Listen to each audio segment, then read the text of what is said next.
All right, thank you, Mac and Richard. Okay, good evening, everyone, and welcome to the North Miami Beach City Council meeting of Tuesday, February 17, 2015. Madam Clerk, will you please take the roll? Councilman DeFilippo. Present. Councilwoman Kramer. Here.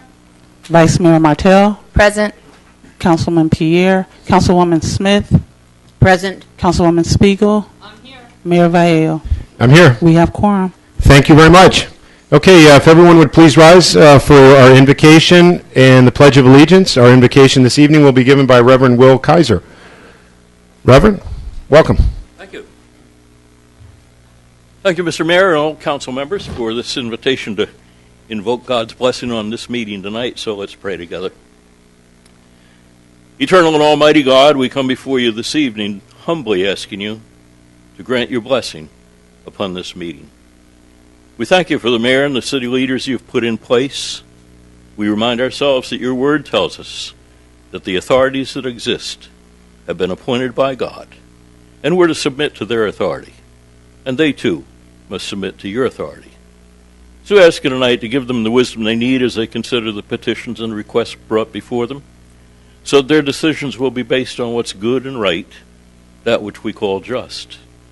For those that are submitting their petitions tonight, we ask that what they have planned will be for the benefit of the community, and not only for their own benefit, not simply just for us. We ask you tonight to cover this city of North Miami Beach with your watch care. We pray for the residents who are going through difficult times, whether it's with their health, their finances, or their safety. We pray for your guidance, too, for all of those who have been appointed to oversee the operation of the city, for your provision for those that lack employment and are in need of basic requirements to exist. We ask you to give us your peace in times when we feel that we've been treated unjustly, for our families to pray together and stay together, recognizing that you are the source of our peace with God, and our peace with our fellow man. And we ask this in the name of Jehovah Shalom, the Lord who is our peace. Amen.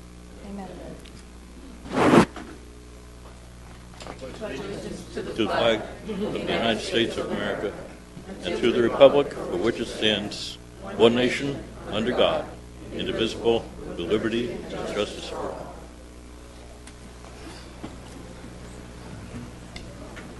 Thank you, Reverend. Welcome, everyone. It is so nice to see this full packed house here today. This is a great night. So, Madam Clerk, do we have any changes or requests for changes to tonight's agenda? Mr. Mayor, we will be pulling, at the request of the Attorney's Office, 8.3, Resolution 215-13 to be brought back at a later date. And also at the request of the Manager's Office, we're pulling item 15.3, Resolution 215-18 to be brought back at a later date. Okay. If there's no objection, these will be taken off the agenda. Okay, we're going to start off. We have 3 presentations this evening, and first one I want to call up Coach Randolph White. Coach, if you guys will come up from Sun Devils, North Miami Beach Sun Devils football. This is obviously a football evening with soccer football. We have football and more football tonight. Do we have the microphone? Nice trophies. It looks just like the Vineyards. Yeah, and the Heisman trophies here. It's a replica, with permission, of course. This looks amazing. Good evening. Thank you so much. On behalf of the North Miami Beach Youth Athletic Club, Mayor Vallejo and council members, we thank you so much for your support of our program. We wanted to present this trophy to the mayor and the council persons, and also this beautiful replica, I'm an attorney, so replica is being stressed here, replica of the Lombardi Trophy that we will allow to stay in your possession, that was presented to us on behalf of Miami Extreme Youth Football League after one of our teams won the Super Bowl. We had 2 Super Bowl winners this year. We also had runners-up in the Orange Bowl competition as well, so we just wanted to present that to you all, and thank you so much for your support of our program. Again, we could not do what we do in the community with our children and help to keep them off the streets and keep them involved in positive activities without the constant support of the city and the council members. So we just really appreciate that. Thank you so much. Well, thank you so much.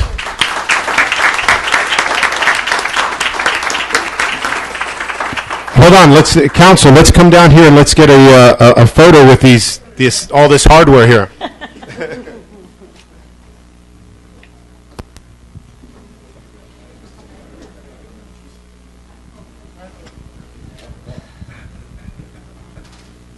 Next year we'll be having the soccer. That's right. Mayor. I guess we'll go like this. Here, you guys come with us here. Okay. Wait, I don't know how we do this. Let's take a picture first, and then we'll do the talking, I guess. Put this down. Everybody kind of come together.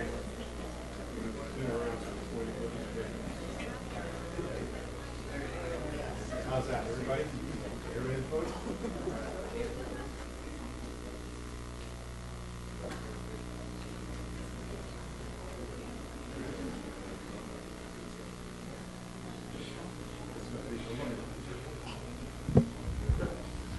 Folks, let me just tell you a little bit about this this organization and that why it's so special. You know, not only, of course, does NMB Sun Devils operate and serve hundreds of kids in our community, you know, youth. They just, you know, they're not just playing football. These kids are learning incredible life lessons, and I got to tell you something. I know it firsthand, because my son Alex, who's about to turn 19, who's in college now, is a proud alum of Sun Devils football from years ago. So I can personally attest to the incredible work that's done by this entire organization. And I want to say thank you to Coach White, thank you to Ayanna Harris for the league and for your participation and contribution to the city of North Miami Beach. You guys are outstanding. We love you guys. Keep up the good work and keep all those kids and the girls with the work that you guys are doing. You guys are doing a great job. Thank you so much. Okay? Thank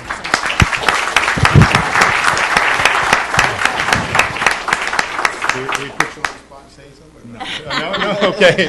Where should we put these? I guess let's stick them here, one here and one over here. How's that? That's cool. That looks Just nice. put it. We'll move our stuff to the side, and like I said, it's a football day, so we're going to have all kinds of stuff. Why don't you put the big one here? There. Okay. Oh, there you go. Nice. Nice. Leave it there. We're going to have all this stuff. We're going to put the ball. We'll put the next one, Jim. I know. We'll just take care of it. Thank you very much. Love you. Thank you. I appreciate it. Thank you. Keep up the good work. Okay. Thank you so much. Congratulations. Thank you. Thank you. Let me.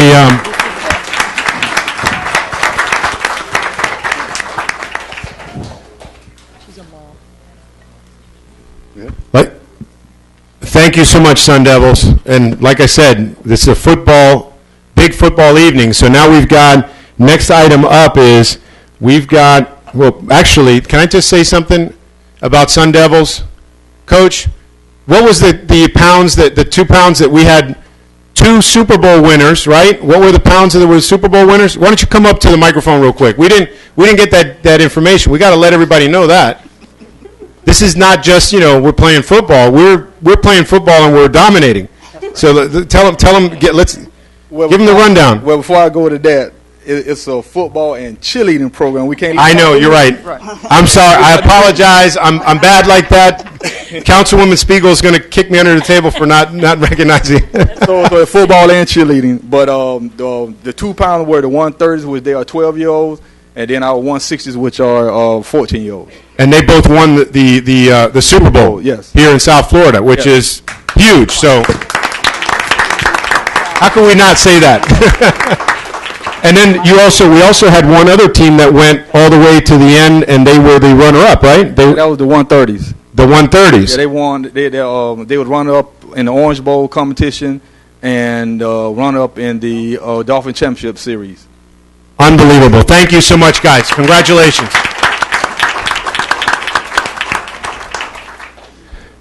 Okay, in continuing the football theme, I want to call forward, we're going to give some recognition in just a second. I'm going to call them forward, but our kids from the Mo Steel football team, which, again, I have, this program has been dominating for years, and so it's unbelievable how much, quality football we have in our area. You guys are doing a great job. So let me call forward our Mo Steel football team, who has another couple of winners that are national, that went all the way to the national championship. So guys, come on forward, Coach. We're going to get a picture with all that.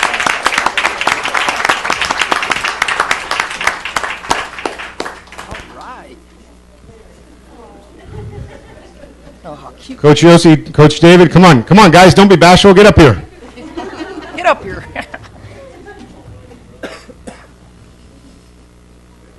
There you go. There's a face I recognize from the baseball days. All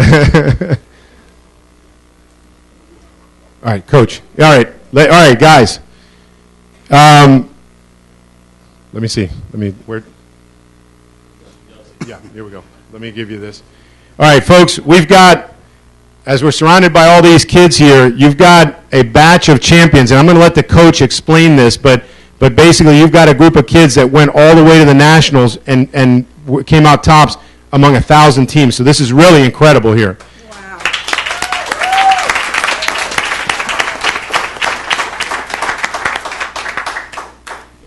And we prepared a proclamation for the Mo Steel football team, and I'm not going to read the whole thing, but I'm just going to give you guys the highlights, which is basically to recognize the Mo Steel football program, which is run out of the Michael Ann Russell JCC in North Miami Beach, and their successes in the USFTL National Championships for 8Us, 12Us, and 14U divisions.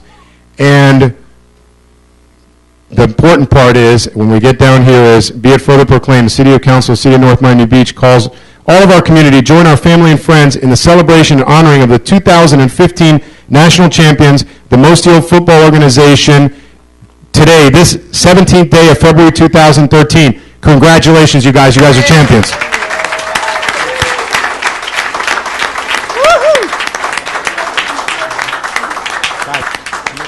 Let me call the council up here so we can get a picture, but first, we're going to put Coach on the spot, so he's got to tell everybody, and on TV, tell us all about the teams, where they won, with the age brackets, the whole 9 yards. Give us it to it. Before I give everybody the recap, I'd like to thank Mayor Vallejo and his council members for inviting us tonight. It's truly a great honor, and we're glad to represent the city of North Miami Beach. We had 3 teams win the USFTL National Championships this year in Orlando. And when the season started, there were 1,000 teams in the NFL flag program throughout the country. Our 10 and under won in New Orleans, our 12 and under won in Arizona, and our 14 under won in New Orleans. And when we won that, we got invited to the NFL Flag National Championships in Glendale, Arizona during Pro Bowl and Super Bowl week.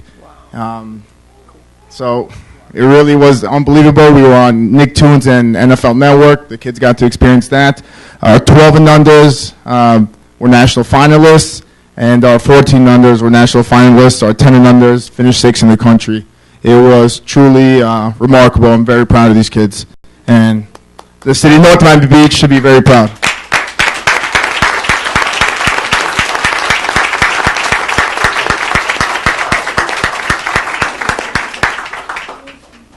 Coach, you know what? I can't. I mean, this is unbelievable. We've got, first we got our Sun Devils, with all their victories, and then you guys. And I know that you guys have been dominating in these divisions for years. You guys do an outstanding job with these kids, and we're really, really proud to have you guys here, and for the excellent work that you guys do and how you develop these kids. I mean, it's really amazing. The city is very, very proud of you guys, and kids, you guys should be really, really proud. That's a tremendous experience and a tremendous accomplishment. You guys are awesome.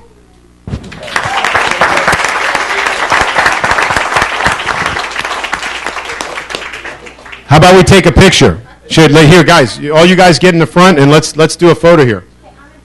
Are they gonna? You're gonna make them do the knee and all that? Do the knee. Take a knee. Let's squeeze in. Okay, let's squeeze in, and we'll turn like this. All right. Turn, let's all turn like this. Huddle. Take a knee. Barbara, take a knee. Yeah, right there. It's a whole lot of cameras. Whole lot of cameras, so don't anybody move. All right. No, that's good. Stay there for a while. Stay there. Is everybody okay? Yeah, let them have the floor. Let the moms have the floor. Let the moms. I better get these autographs when they start charging. Tag Richard on that. All right, post it on Instagram, Facebook. All right. Everybody got their pictures? Oh, yeah. All right, let's give them a round of applause. Congratulations, kids. Coach, thank you guys. Thank you guys. You guys are awesome. High Thanks five, a lot. everybody. High five. Beautiful. Thanks, okay? Thanks. Hey, you know what? Hey, since you guys all you guys are all out there winning championships and all that, on the 28th on Saturday, come out and join us as we do the 2.6 mile walk around Snake Creek on the pathway. It's the Heart Health Walk, and Oh, yeah. you want to give them time? We're starting at 8, right? The doors open at 8, the walk starts at 9. It's 2.6 miles around Snake Creek now. So it's a joke for you guys. So, you guys will be like running circles around all of us. So, but you guys come out and join us. It'll be great. Peter, congrats. Yes. Great job, man. All right. We're number one. The wave, can you guys start the wave? See what happens when we have too much coffee. Can you start the wave up there? Money. You didn't mention, Mr. Mayor, how they have a beautiful new field at the JCCs. Oh, yeah. We went to that dedication, and that field is amazing. So next year, everybody will come back first place. Okay, Mo Steele, guys, again, congratulations, and thank you so much for bringing your flag football glory home to North Miami Beach. Congratulations again.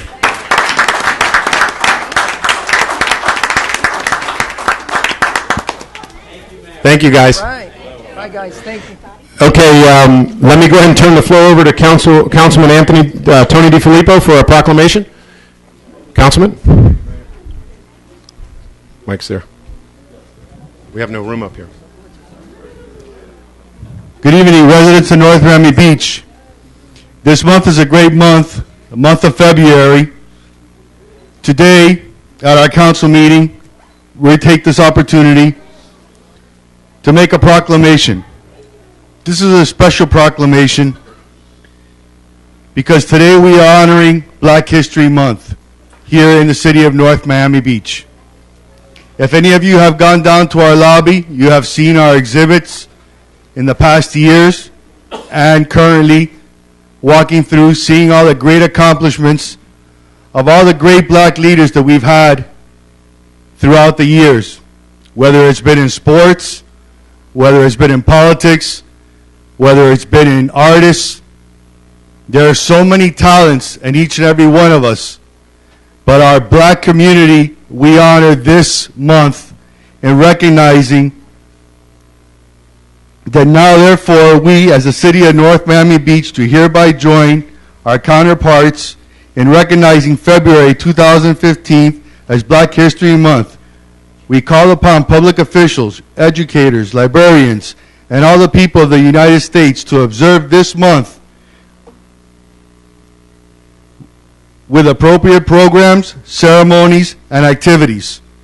We hereby, the City of North Miami Beach Mayor and Council, today proclaim Black History Month, and this will be hanging on our wall outside so that everybody recognizes that the City of North Miami Beach cares and that we do appreciate and celebrate Black History Month. Thank you.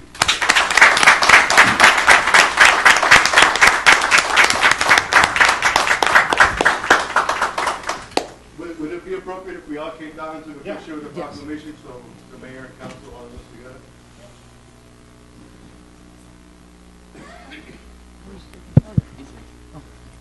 The photographer's ready? There we go. Beautiful. You guys are getting a lot of aerobic exercises.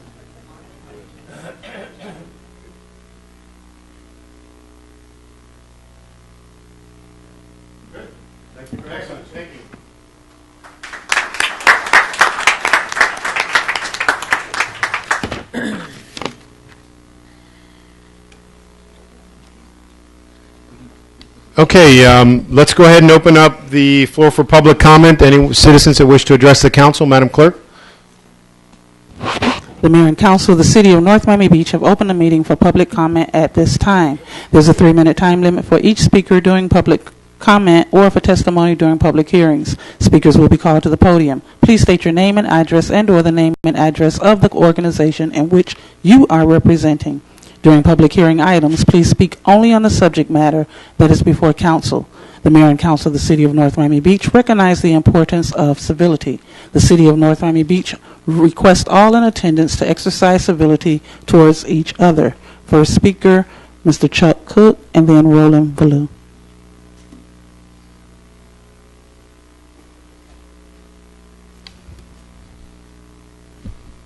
Good evening, Mayor and Council. Chuck Cook, 1980 Northeast 175th Street. It's always good to see our elected officials out earning their keep. And no overtime, though, so remember that. Tonight I want to speak to you directly as an appeal from residents and taxpayers here in the city of North Miami Beach. I know that the issue of privatizing trash pickup will be coming up again in the near future, and this possible change in how the trash is handled will clearly impact both the workers involved, who will lose their jobs, and the cost to the residents for the services. The city stands to save a significant amount of money by contracting for these services, and the true question for residents is just what the city plans to do with those savings if the contract is approved.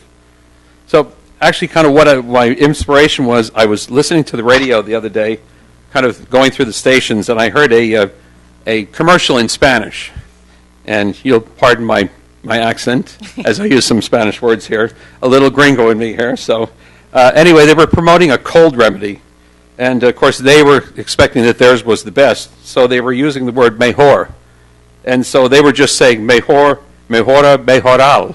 And the words good, better, best. That's my rough translation, excuse me, if anyone's got someone better. And I just realized that that same principle, since they're promoting their product, should apply to the city here. So if this contracting privatizing the trash is approved by this body, I have a suggestion that would make our government move to a better or best situation.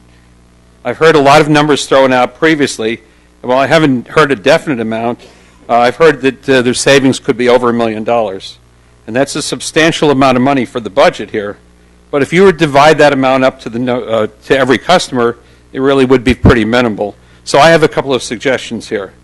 So during the term of the first, if you do approve this, the contract with the vendor, which is likely to be 3 years, I think language should be written into the ordinance that requires the city to direct the saved money to certain areas of the budget.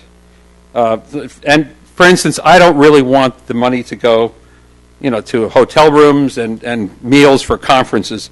I'd like it to go directly into the city, not areas that we're doing already. So there's two areas that I think would be great. First one would be to pay down some of the pension obligation, and I think that doesn't need a lot of explanation.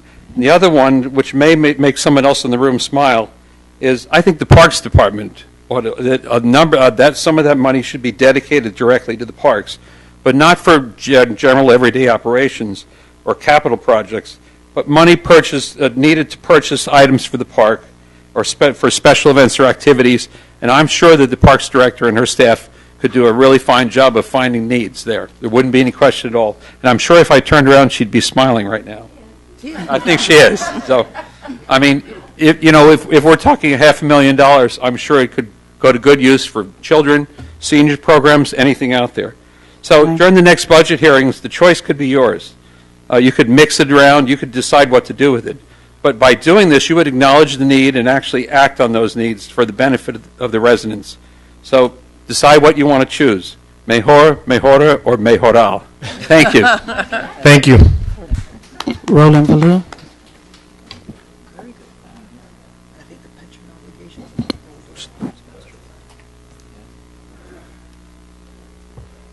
Good evening, Mr. Mayor, Council Member. My name is Alain Veilleux. I live at 13730 Highland Drive. And I would go to be short tonight. The only thing myself and I, would like to thank you very, very much for what you did last week, last meeting we had for voting for the new project you got over here. This is going to be a beautification for the North Miami Beach, and this is going to be a progress. And I would like you to try to get more and more of this project. And that's what we need here in North Miami Beach in order to perk it up and make it better. And I want to thank you very, very much, Mrs. Spiegel. You did very, very good. Grilling that the attorney from North Miami in here, you did a very good job. And I thank you one more time. Mr. Smith, I got probably a question if you want to answer or not. Last meeting, you were talking about the people who was willing to run for office. Then they have to be resident, right? Okay. My question is, don't you have to be a citizen in order to run for office? That means that I can run for office, but I cannot because I'm too old. I can't really walk. Well, yeah. Just to clarify, since you threw it out there, Mr. Attorney, can you just give us a very, very fast answer of that? What that? I think Councilwoman Spiegel said it. You got to be an elector. In order to be an elector, You have to be. Very good. There you go. Go. To be an elector, that means you have to be a citizen. Yes. That's okay. Then I'm not going to run against you. Neither walk. I cannot run if I cannot walk. Thank you very much. Thank you. I see you in the future. Thank you. Thank you very much. Mayor, may Yes. I make a point of clarification? Yes. Mr. Cook came up and said some great words, and I really enjoyed what you had to say, and I thought it was very interesting. One thing I do want to say, just for clarity, and Mr. Attorney, if you can make that point of clarification about people losing jobs, can we address that? Because it's very important that everything is clear, crystal clear. Are we talking about the Yes. sanitation stuff? Yes. Let me do this. I understand what you want to do, but I would.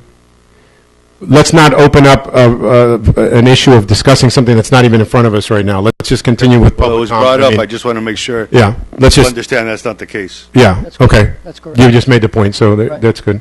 Let's continue Mr. Mayor, that was the last because speaker. that could get long. That was the last speaker. Okay. All right. Thank you. All right. Let's do this. If there's no objection from my colleagues, actually, let's go ahead and do the consent agenda, and then I'd like to take the soccer resolution after that. Let's take up the consent agenda, which is going to be item 8.1, 8.2, and 8.4. Motion to approve the consent agenda. Second. Okay. On the consent agenda, item 8.1, 8.2, and 8.4. All in favor? Aye. Anyone opposed? No. Okay. Mr. Attorney? 8.1 are the regular meeting minutes of January 6, 2015. 8.2, regular meeting minutes, January 20th, 2015. Resolution number 8.4, a resolution of the Mayor and City Council of the City of North Miami Beach, Florida, authorizing the city manager and the city clerk to execute a voluntary cooperation and operational assistance mutual aid agreement with the City of Hialeah, Florida, for the purpose of coordinating law enforcement, planning, operations, and mutual aid benefit between the City of North Miami Beach and the City of Hialeah, Florida. Thank you, Mr. Smith. Okay.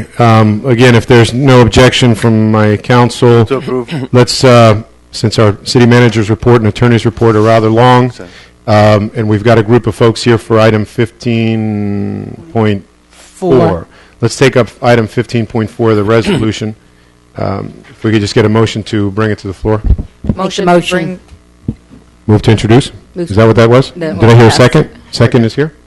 Okay. This is Go ahead, Mr. Attorney. Resolution number R 2015-19, a resolution of the Mayor and Council of the City of North Miami Beach, Florida, confirming the procurement of the unsolicited proposal received from Soccer Development Group, LLC, in accordance with Section 287.05712 Florida statutes, approving the management agreement between the City of North Miami Beach and Soccer Development Group, LLC, for the public-private development of the city property, Patricia A. Mishkan Field, and authorizing the city manager to execute the management agreement. Motion to approve. Second. Okay, moved and seconded. Madam Manager, if you want to give us, for everyone watching that may have tuned in after the workshop, please explain what this resolution is about and what this does. Yes, Mr. Mayor, Vice Mayor, and Council. Before you stands one of the most significant partnerships in the history of our great city. Our city is going to be turning 90 this year. But this public-private partnership is a tremendous opportunity, like Mr. Valu talked about. He talked about progress, and we've been talking about moving the city forward. This partnership is a benefit to families, to our community, to our youth, to the revenue of our city, and certainly the infrastructure of the great Mishcon Park. We had a great workshop. We have the folks here from Boca Juniors, and we seek your support. We seek your unanimous support on this great project. Okay, thank you. So basically, okay, let me see if we have any. Mr. Vasquez, do you have anything to add before we go to questions, or if not, we'll just. Mr. Mayor, just real quickly, once again, Javi Vasquez with Berger Singerman on behalf of Soccer Development Group, and here once again, just echoing Ana Garcia's comments regarding this historic legacy development, and we are respectfully requesting your approval tonight, as per all the ideas, and I believe there are perhaps some little things that should be read into the record as to changes that need to be incorporated prior to your vote, please. Okay, thank you. Let's. That's what I was going to ask you, Mr. Attorney. The changes that we all discussed in workshop, how do those get incorporated into the vote? You would move to approve the resolution, okay, subject to all of the amendments that were made during the workshop earlier today. Okay, so the motion really needs to be, the maker of the motion here needs, and the second need to change the wording of their motion, right? Which is why I had my hand up. Okay, let's go ahead, Councilman. I want to make the motion to approve with the changes that were discussed at the workshop, and with the managers and the attorneys' guidance to make sure every one of those were added to the contract. Absolutely. Second was here, right? Okay, all right. I know we just had a workshop on this, but Is that sufficient clarity for the record? Can we refer back to a workshop? Well, we can, but in an abundance of caution, maybe what I'll have either Mac or Sarah put on the record each and every one of those changes that were proposed and agreed to by both sides. Mac, you want to give it a stab? With section 4.10, had to do with the uses to be used. That was going to be at the city council's discretion. 4.11 had to do with the cause the contract to fall into default. That was where was a breach of the agreement. 9.1, where the hours of operation was going to go from shall to, I think, may, something to that effect. Well, No. I'm sorry. As may be authorized. Okay. Unless otherwise authorized by the city manager or her designee. Right. Page 25 had to do with the financial records, and the photocopying restriction would be stricken. Can we just go by section just so that I can help me out with that? Don't have all that. You don't have it? Okay. Page 27 was going to change the Parks and Rec director to the city manager, and it had to do with the cancellation of insurance. We were not going to allow insurance to ever be 19.2. Section 19.2. Thank you. So they would never be without insurance. Matt, go back one so we just. 25.6 had to do with the council, approval by council. And there would be no styrofoam.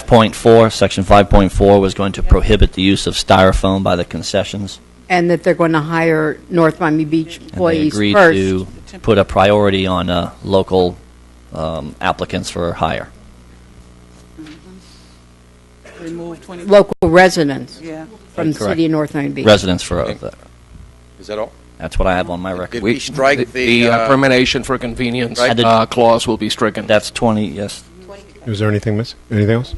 22.6. And I think maybe what we talked about regarding the hiring of police. Right, so with the off-duty, we would clarify for special events, if it was their special event, they would be obligated to pay for any and all necessary off-duty officers. If it was a special event that the city was hosting, then it would be this, I'm sorry? Or co-host. Or co-host, then the city would be obligated to provide for the additional security as needed. Is that the last one? That's it, I believe. Okay, does anybody remember anything differently from here from the dais? Make sure to get them all on the record Can you right repeat now. the preference on North Miami Beach residents? Yes. So the hiring of employees, they would place a priority on residents of North Miami Beach. Not Applicants would not be- the professional soccer employees. Correct. 1 second, Mr. Mayor. So, and the clause that we struck was 22.6. Correct. 22.6 is Okay. strucken. Page 31. One of the things that Councilman DiFilippo is reminding me, that we would make an effort to add some sort of art to the building. I mean, it could be a mural, it could be an art piece if we can work on something. I think I heard him loud and clear when he looks forward to seeing art in public places, so absolutely. Thank you, sir. All right.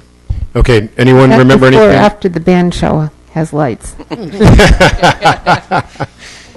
Did we We're miss just- it? Would anything get missed? Let's make sure No, we but I said had logo. asked both MAC and council because in the agreement that was online, it said that they had the right to use the city logo, and I didn't see it in here. Right. Use of think we city took it out. logo will be at the council's discretion as the resolution provides. Okay, thank you. Okay. Any questions, comments from anyone? Make a motion. I want to make it very clear. Well, we've already moved it, so. I want to make it very clear on the record that we've been assured that this will in no way interfere, hamper, change, alter the Little League involvement in the existing programs for our city's youth. Did I We get that can, right, let's Mr. get a That's correct. yes from our. 100% yes. Okay. And from the attorney? Except for soccer development group, let's be very. Okay. Except for Soccer Paradise, I think we need to clarify that. You said baseball, correct? Little League? The reference is that the question, which was same question I had, that this proposal is only an enhancement. It does not take away from any of our existing facilities or programming that we have now. As far as we'll still have Little League and we still have the field out in the outfield that we can use. Except for the existing soccer program, which will That's be correct. superseded by this. That is correct. Okay. Right, Field, that's correct. Right. Right. You're changing. You'll be able to change the soccer program, but we will still retain the existing facilities. Nothing is impacting what we have there. That's correct. Okay. What did he add that was accept? I heard him talking to Mr. Lorber. It was, I think, can you want to explain what Soccer the program. question, it was about that there's an existing soccer program there now that will be superseded by this. Okay. That's what they were Right. referring to. Okay, any other I think in questions? the manager's just- memo, you saw a reference Yeah. to Paradise, Soccer I Paradise. have it. And we basically replaced that. Okay. Vice Mayor I Martel? just have a comment to make. I am so glad to see this come before us. I'm so glad that we're able to bring in this public partnership for our community, because this is, again, one of those milestones that has been coming before us. And, you know, what we approved last 2 weeks ago on 19th Avenue, and now bringing in on the other corner of Hanford Boulevard, I just think this is just going to spiral into so much more. So thank you so much for considering our city. Thank you so much for helping our kids, and especially for those scholarships that we're going to give our kids, because that means a lot to me. So thank you very much. Thank you. Anyone else? And once again, thank you and all your staff, Anna, Mac, you guys have been wonderful. Thank you. Oh, Jose okay. Smith, of course. Sarah, do I need to go through the whole list again? So noted. I think we got it in the record. Before we vote, let me go ahead and open up the floor for public comment in case there's someone from the public that wishes to comment on Resolution 2015-19.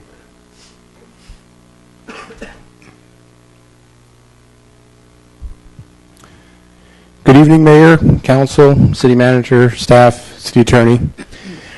My name is Terrence Camanzuli at 17151 Northeast 17th Avenue. I came in late to the conference, but I like what I see. The only concern I have is how is this going to affect the future city master plan that we are going through right now? Because if I remember correctly, there was talk about opening 16th Avenue all the way down to Hanford Boulevard, which would be the east side. Looking at the proposal there, the clubhouse would be taking that area. So I just want to bring that to everyone's attention, and I thank you for everything you're doing. Thank you. Thank you, Mr. Camanzuli. Anyone else? Okay, all right. Public comment is closed, and let's go ahead. Okay, is there any questions, other questions, comments from, yes, go ahead, Councilwoman. Mr. Lorber, I think that's a fair question from Mr. Camanzuli. Do you have an answer? It's a relocation. I don't think that that proposed site of that building is closing an existing thoroughfare. It's a dead end. Now, what the talk had been during the comp plan was opening it so that Hanford Boulevard went all the way down. No. Not You're Hanford. talking about 16th Avenue. Next to the library went down straight. Perhaps this is, because I gave a lot of thought to this, Mr. Camanzulli, I gave a lot of thought to this, which is one of the reasons why I insisted on a relocation clause being in this agreement, so that in the event our plans change and something, we acquire some different parkland or we need to move things around, that would be a possibility. And that is in the agreement. So I appreciate you bringing that up. And it is, we do have the flexibility to address it should we need to. So. Mr. Mayor. Okay. Yes, Councilwoman Smith. I just want to say that this city had said, many people will say that's the way we wanted it. We bought into a small town city and we love it. But while we sat without going forward, we didn't have the revenue it takes to the cost of living going up. And this couldn't be a better time to bring soccer to our city at this time when soccer's the #1 sport on every channel. I just think that these few shots in the arm are not just economically what's going to happen to the city, but it's also going to be the footstep to start up the ladder. And it's because you're bringing it to us, because 19th Avenue's coming to us, and the city is going to change. It's going to change for the better, and every single person that lives here is going to go out and say, I live in North Miami Beach. Thank you very much for bringing it to us. Thank you, Councilwoman. Anyone else? Did you have? Okay, go ahead. I just wanted to acknowledge that when this first came to us, and as it's been discussed, I went to our manager and asked, and I went to our assistant city managers and asked, because we're in the middle of trying to get input to do a parks master plan. And I wanted to be assured that this would be consistent with whatever parks master plan we had envisioned. And Madam Manager, what was that answer? Absolutely. Thank you. Okay. And then I guess last word before we vote. This is, in my opinion, is a great deal. It's a win-win for the community, win-win for the city of North Miami Beach. It's not interfering with any of our existing programs. This is enhancing and bringing something extra to our city. It's going to bring jobs for our residents.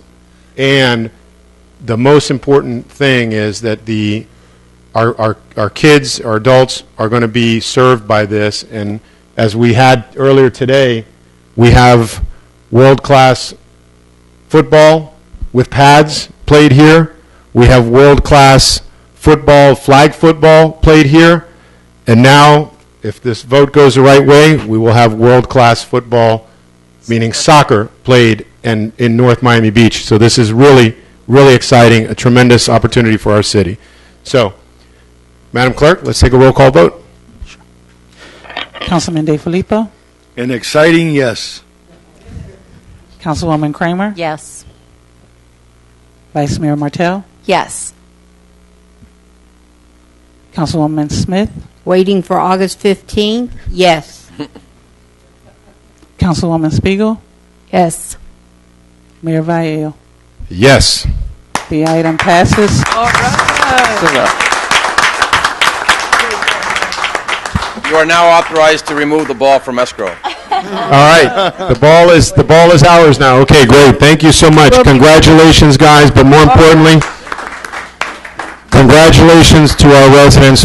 This is a great program coming and a great enhancement to our city. So, We'll be bringing that ball to the ribbon cutting, Mr. Mayor. absolutely, the ball has to come to the ribbon cutting. You can't use it.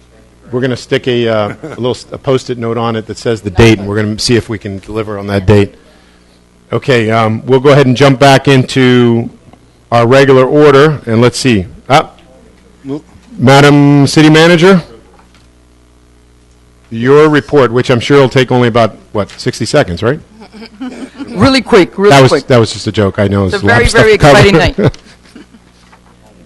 We know how much everyone supports Pearl Girls, and today we're asking, you have Joyce Davis here, for your support on the use of our logo for Pearl Girls and their program. I make a motion, we approve. Second. Okay. Don't see any comment. Okay. The motion to allow the use of the city logo by Pearls Girls Education and Empowerment Program. All in favor, say aye. Aye. Real quick for information. I'm sorry. Okay. Principle. It has nothing to do with Pearl Girls. Okay. It's on principle. There's one no. Okay. It's 5-1. Okay. Okay. Was there a comment? No. Can we still comment? No. We're not commenting on this. I just thought, manager, I thought you were giving some additional information. Oh, We're no. set on this. We're moving on to the next topic. Okay. We're good with Congratulations, Pearl Girls. Thank you. Right on. Good job, Pro Girls. Moving. Feel better. Okay. Next item, Madam Manager. Real quick, I just want the Public Works Director to update you on a couple of key initiatives on the 826 corridor and Biscayne Boulevard, the city's transformation that has already begun from the Golden Glades all the way into Sunny Isles. So if you could just brief us on what's going on. I'm very excited to hear about this one. Yeah.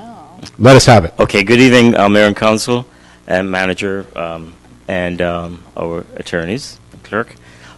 Just quickly, what we had started out to do was just to make sure that the 826 corridor reflects us. It hasn't for the longest time, but the thrust that we have is to beautify that area, to leave a clean landscape on which we can work. So far, we have started at the Golden Glades.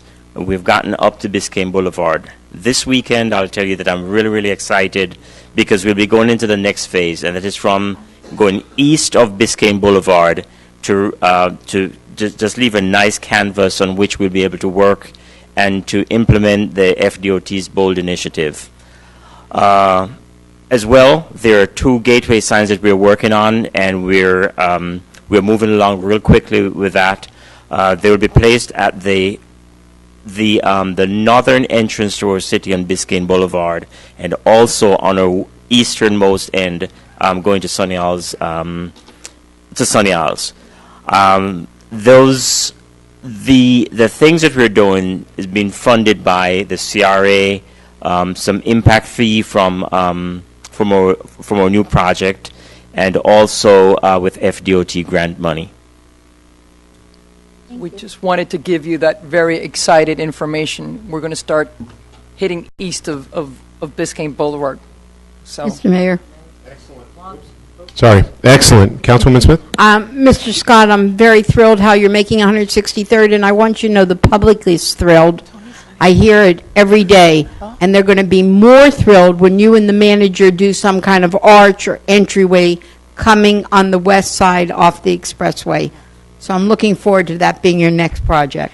I also wanted to let you know that we spoke to FPL, and they're going to start next month the whole cleaning of that vine and the whole wall there on our westernmost points. And maybe when we go to the ribbon cutting for the new building there, we can incorporate them into the master plan to make the entryway into the city something special. Absolutely. That's a major project we need to undertake, and we need to get started. Thank you again. Thank you. Thanks, Council. You know, in the conversation with FP&L, I know that one of the items that was discussed was potentially some kind of signage there, some kind of gateway signage, because that's a beautiful big canvas to do something rather than the terrible thing it looks like now, to make something not only beautiful but also, you know, create some kind of a grand gateway into the city, as Correct. Councilwoman Smith said.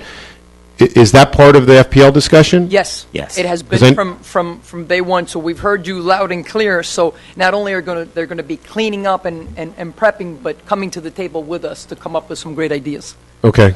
All right. Beautiful. Thank you. Thank you. Thank you. That's wonderful news. Scott. Beautiful medians from the interstate to the intracoastal. That's right. That's like a song. That's the slogan. Thank you. Okay, we up next, and can we have people on deck so we can start? Oh, there we go.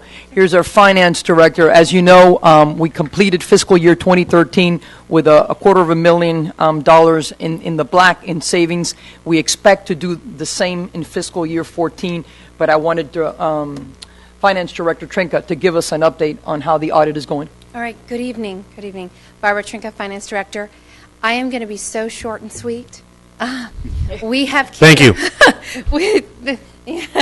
Now, we have kicked off our audit. We are in full force. We have all hands on deck. We part of the trial balance, giving them the information in the audit. So we expect to be on target, on time, and be able to submit our CAFR for the Award of Excellence once again. Beautiful. 27 years or something that we've had that award? 27. We've had 25 consecutive years.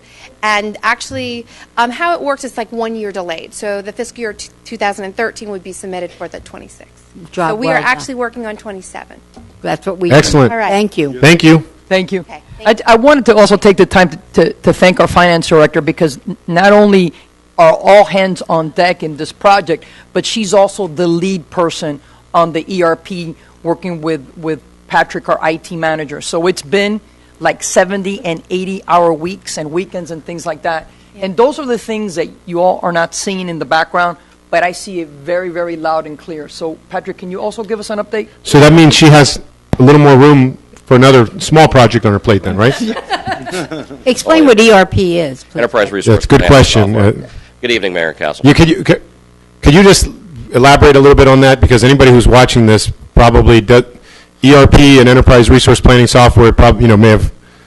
In a nutshell, Like, what does that mean in layman's terms to them, to our residents and everyone else that's on the user?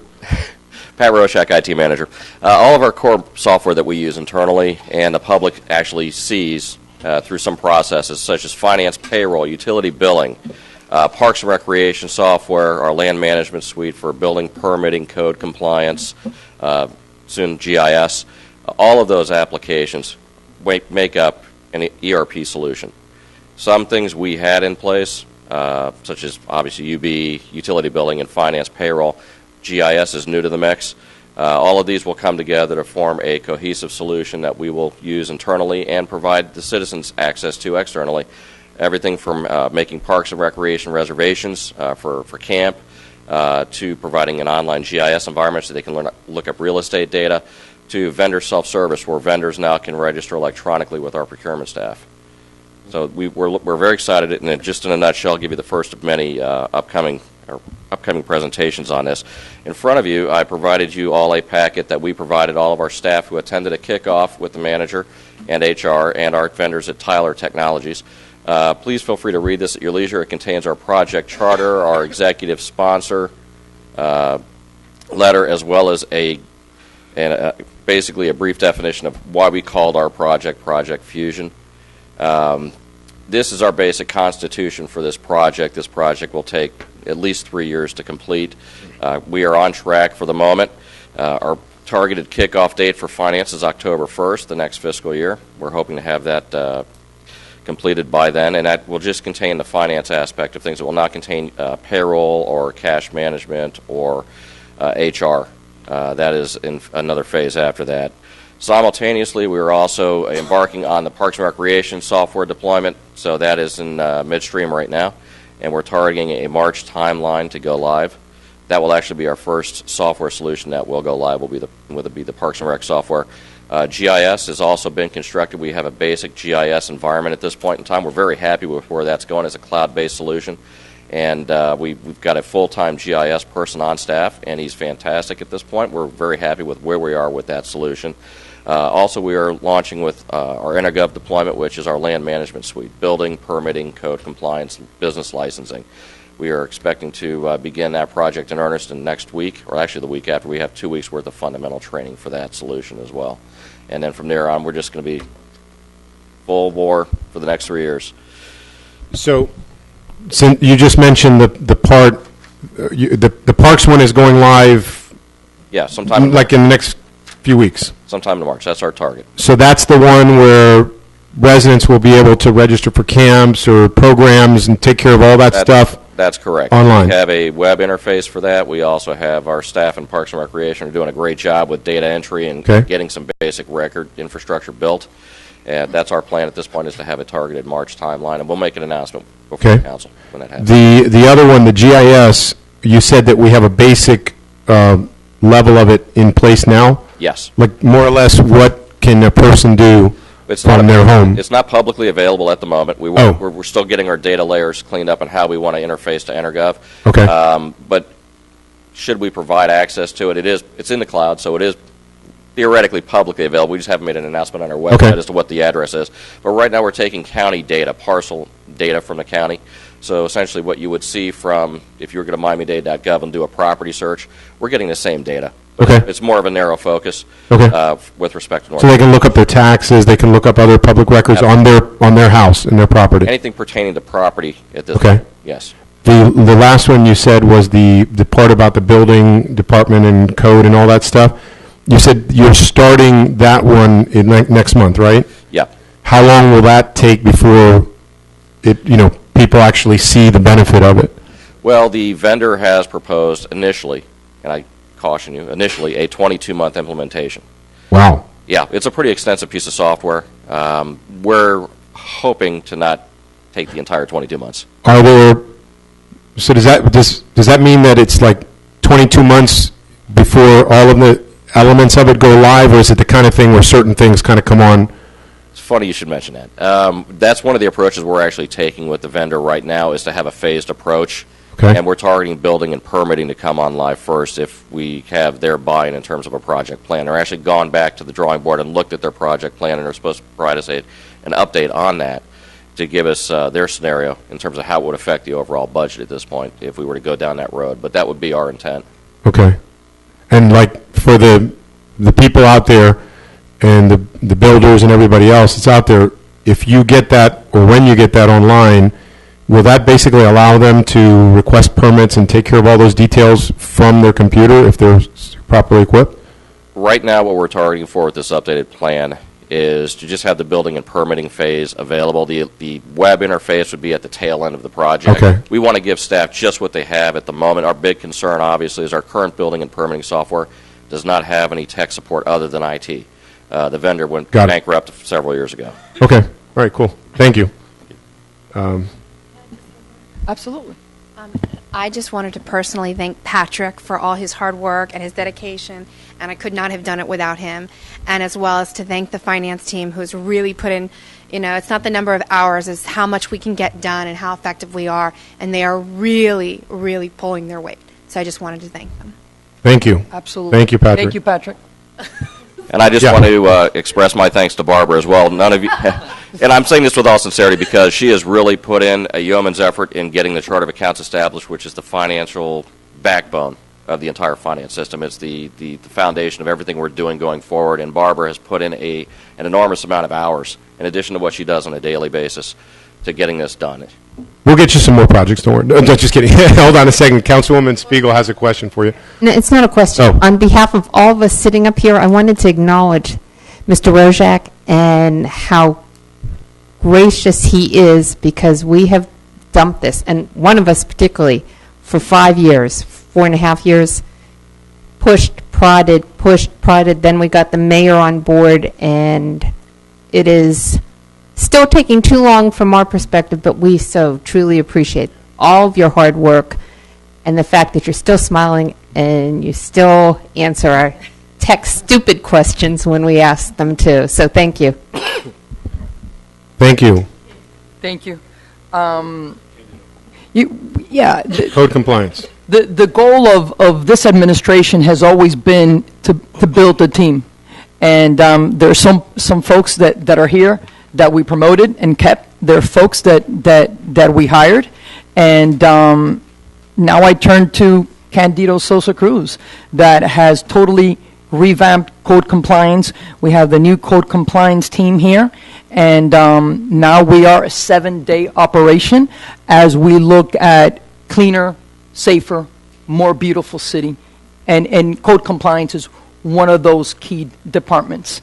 So I'm going to turn it over real quick to Candido Sosa Cruz. Thank you, Manager. Good evening, everyone. My name is Candido Sosa Cruz, Director of Code Compliance and Building Services. Tonight I'm going to go over some of the highlights that's in the report in front of you.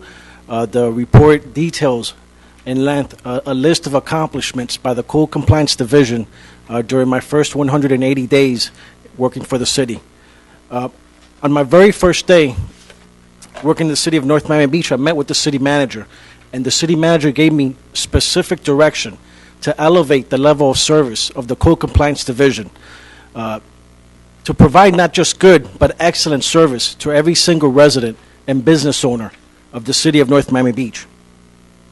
180 days later, I believe and I know that the Code Compliance Division is providing excellent service to every single resident and business owner of the city of North Miami Beach on a daily basis.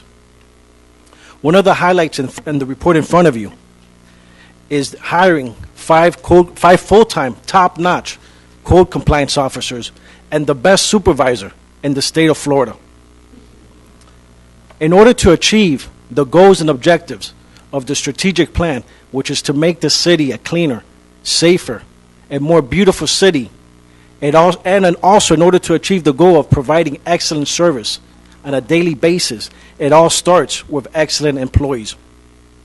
And I believe we have those. Another highlight of the report in front of you is moving the Code Compliance Division from the Police Department building across the street to the Public Services Administration building. This move allows the Code Compliance Division to work hand in hand with the Building Department, the Planning and Zoning Department, the Engineering Department, and Public Works. These are the departments that the Code Compliance Division works on a daily basis in the office as well as out in the field. Another highlight from the report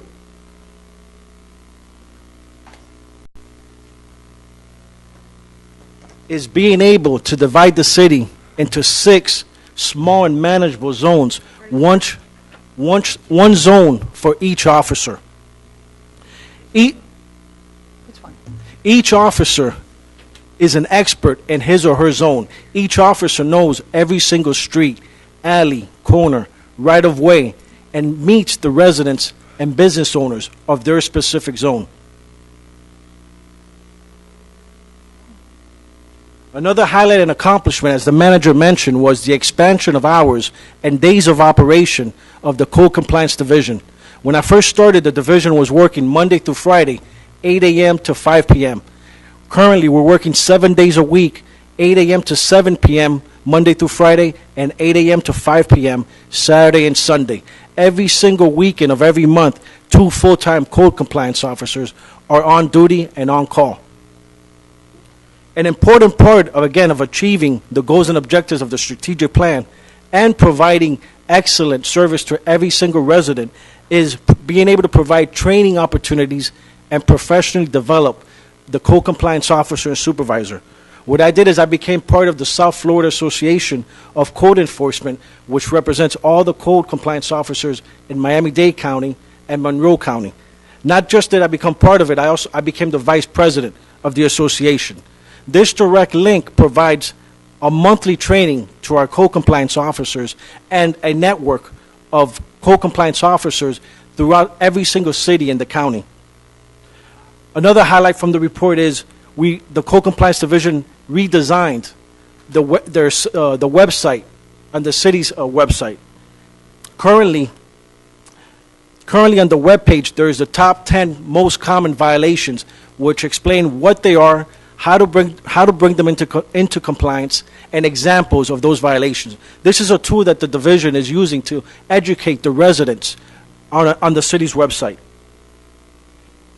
Another policy that we implemented was 1 hour of zone beautification.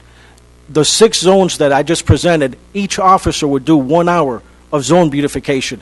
During that zone beautification, officers will pick up litter, will patrol those alleys, will remove illegal signs, banners, and meet and educate residents on how to beautify the city. Again, to make sure the city is clean, safer, and more beautiful.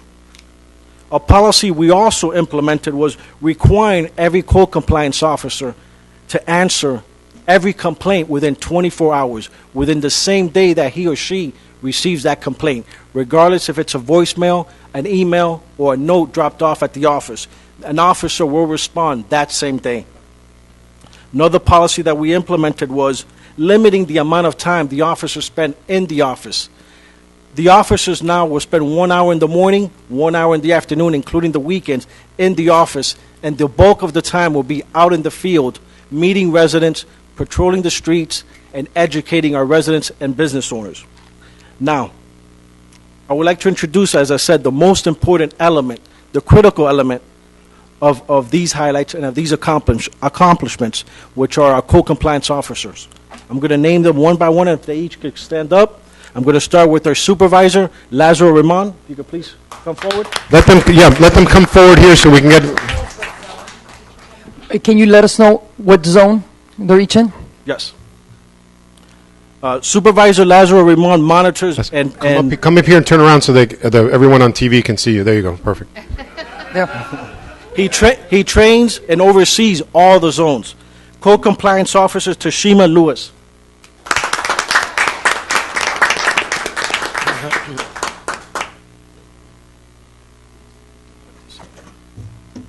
Tashima Lewis is the co-compliance supervisor for Zone 4. Which is Eastern Shores and Government in the City Center. Co-compliance officer Leo Lewis.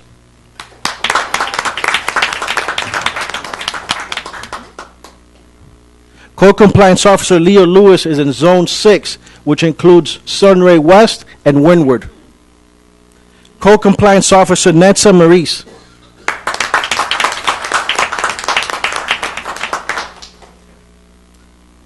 Co-compliance officer Netza Maurice is Zone 2, which includes Oak Grove and Washington Park.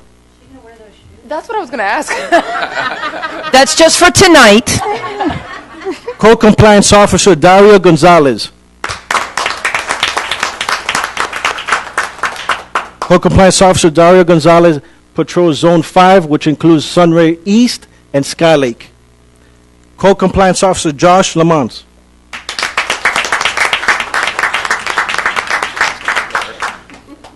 And if we ever challenge anybody for basketball, we have our center. You're on my team. Yeah. Co-compliance officer Josh Lamont patrols 3. Zone 1, which includes Ulita and Windward. No, yes, correct. Part of Windward. Panulita. Panulita. Yes, Panulita. Co-compliance officer Angel Guerrero.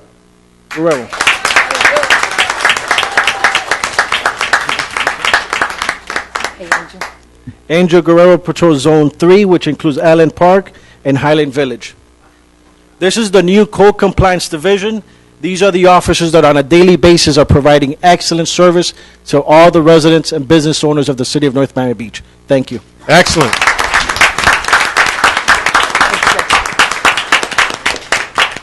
Can we take a quick photo, Candido, with you, Richard, and the team?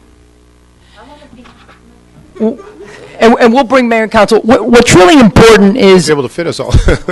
we had the opportunity to meet with them, not just talk about the training, but talk about RISE, which is respect, integrity, service, and excellence. And they've all taken an oath to ensure that they represent us well 24/7, 7 days a week. And I thank them. Thank you, guys. Welcome aboard, guys. Thank you. Thank you, guys. Welcome aboard. Thank you, Director Candido Sosa Cruz. One second, Director, 1 second. I think there's a question here. Over there next. Anything here? No? Director Sosa Cruz, first of all, I can't thank you enough. I can't thank the city manager enough for hiring you and really doing a makeover of our code enforcement department, which is beyond long overdue. As most of you know, we all have our gifts up here. We all have our strengths, and we all have our eyes, and mine is always focused on what's not looking good. And, of course, I recognize when things are looking good. But there's 2 questions I have for you. One thing I hope that, of course, you maintain with this new team is that they don't, of course, you're cordial to your businesses, you're cordial to your residents, and you want to help them without a doubt. But there's a concern it came from the dais years ago, it came from management, it was permeating all over the city that things just didn't get done here because everyone had a friend who had a friend who had a friend.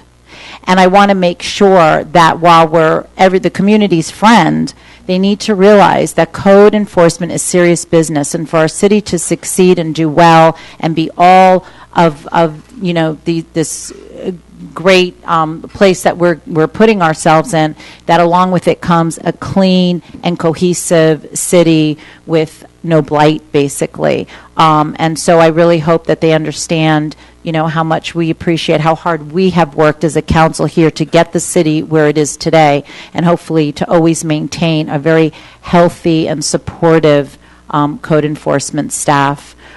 Because it's very easy, when residents say, but I know the mayor, and I know Councilman Kramer, and I know, and council may say, I don't want to say that they would say that, but, there just we need to do our business, and that is very important. The other question I have is, will there be any changing of the staff of each zone going into different zones so they don't get too comfortable? I mean, I think it's important that they see what they see every day because it's a lot more noticeable. But then there comes a point where maybe it's too comfortable. So I'm just wondering, that's been talked about through the years. We've tried it, not tried it. So I just wanted if you don't mind, if I can get your reaction to that or your answers to that. Yes.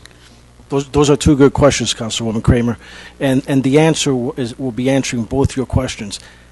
The officers will be in that zone for 1 year. After 1 year, they should be experts in the zone. Afterwards, there'll be a rotation of zones, as well as a bid shift. The officer that's working on the weekend, that's working a 10 to 7, will change to either an 8 to 5 or the weekend shift, and the zones there will be a shift as well. So after 1 year, an officer that was in a specific zone will move to a new zone to have new challenges and become expert in that new zone. Every year? Yes. That's reasonable.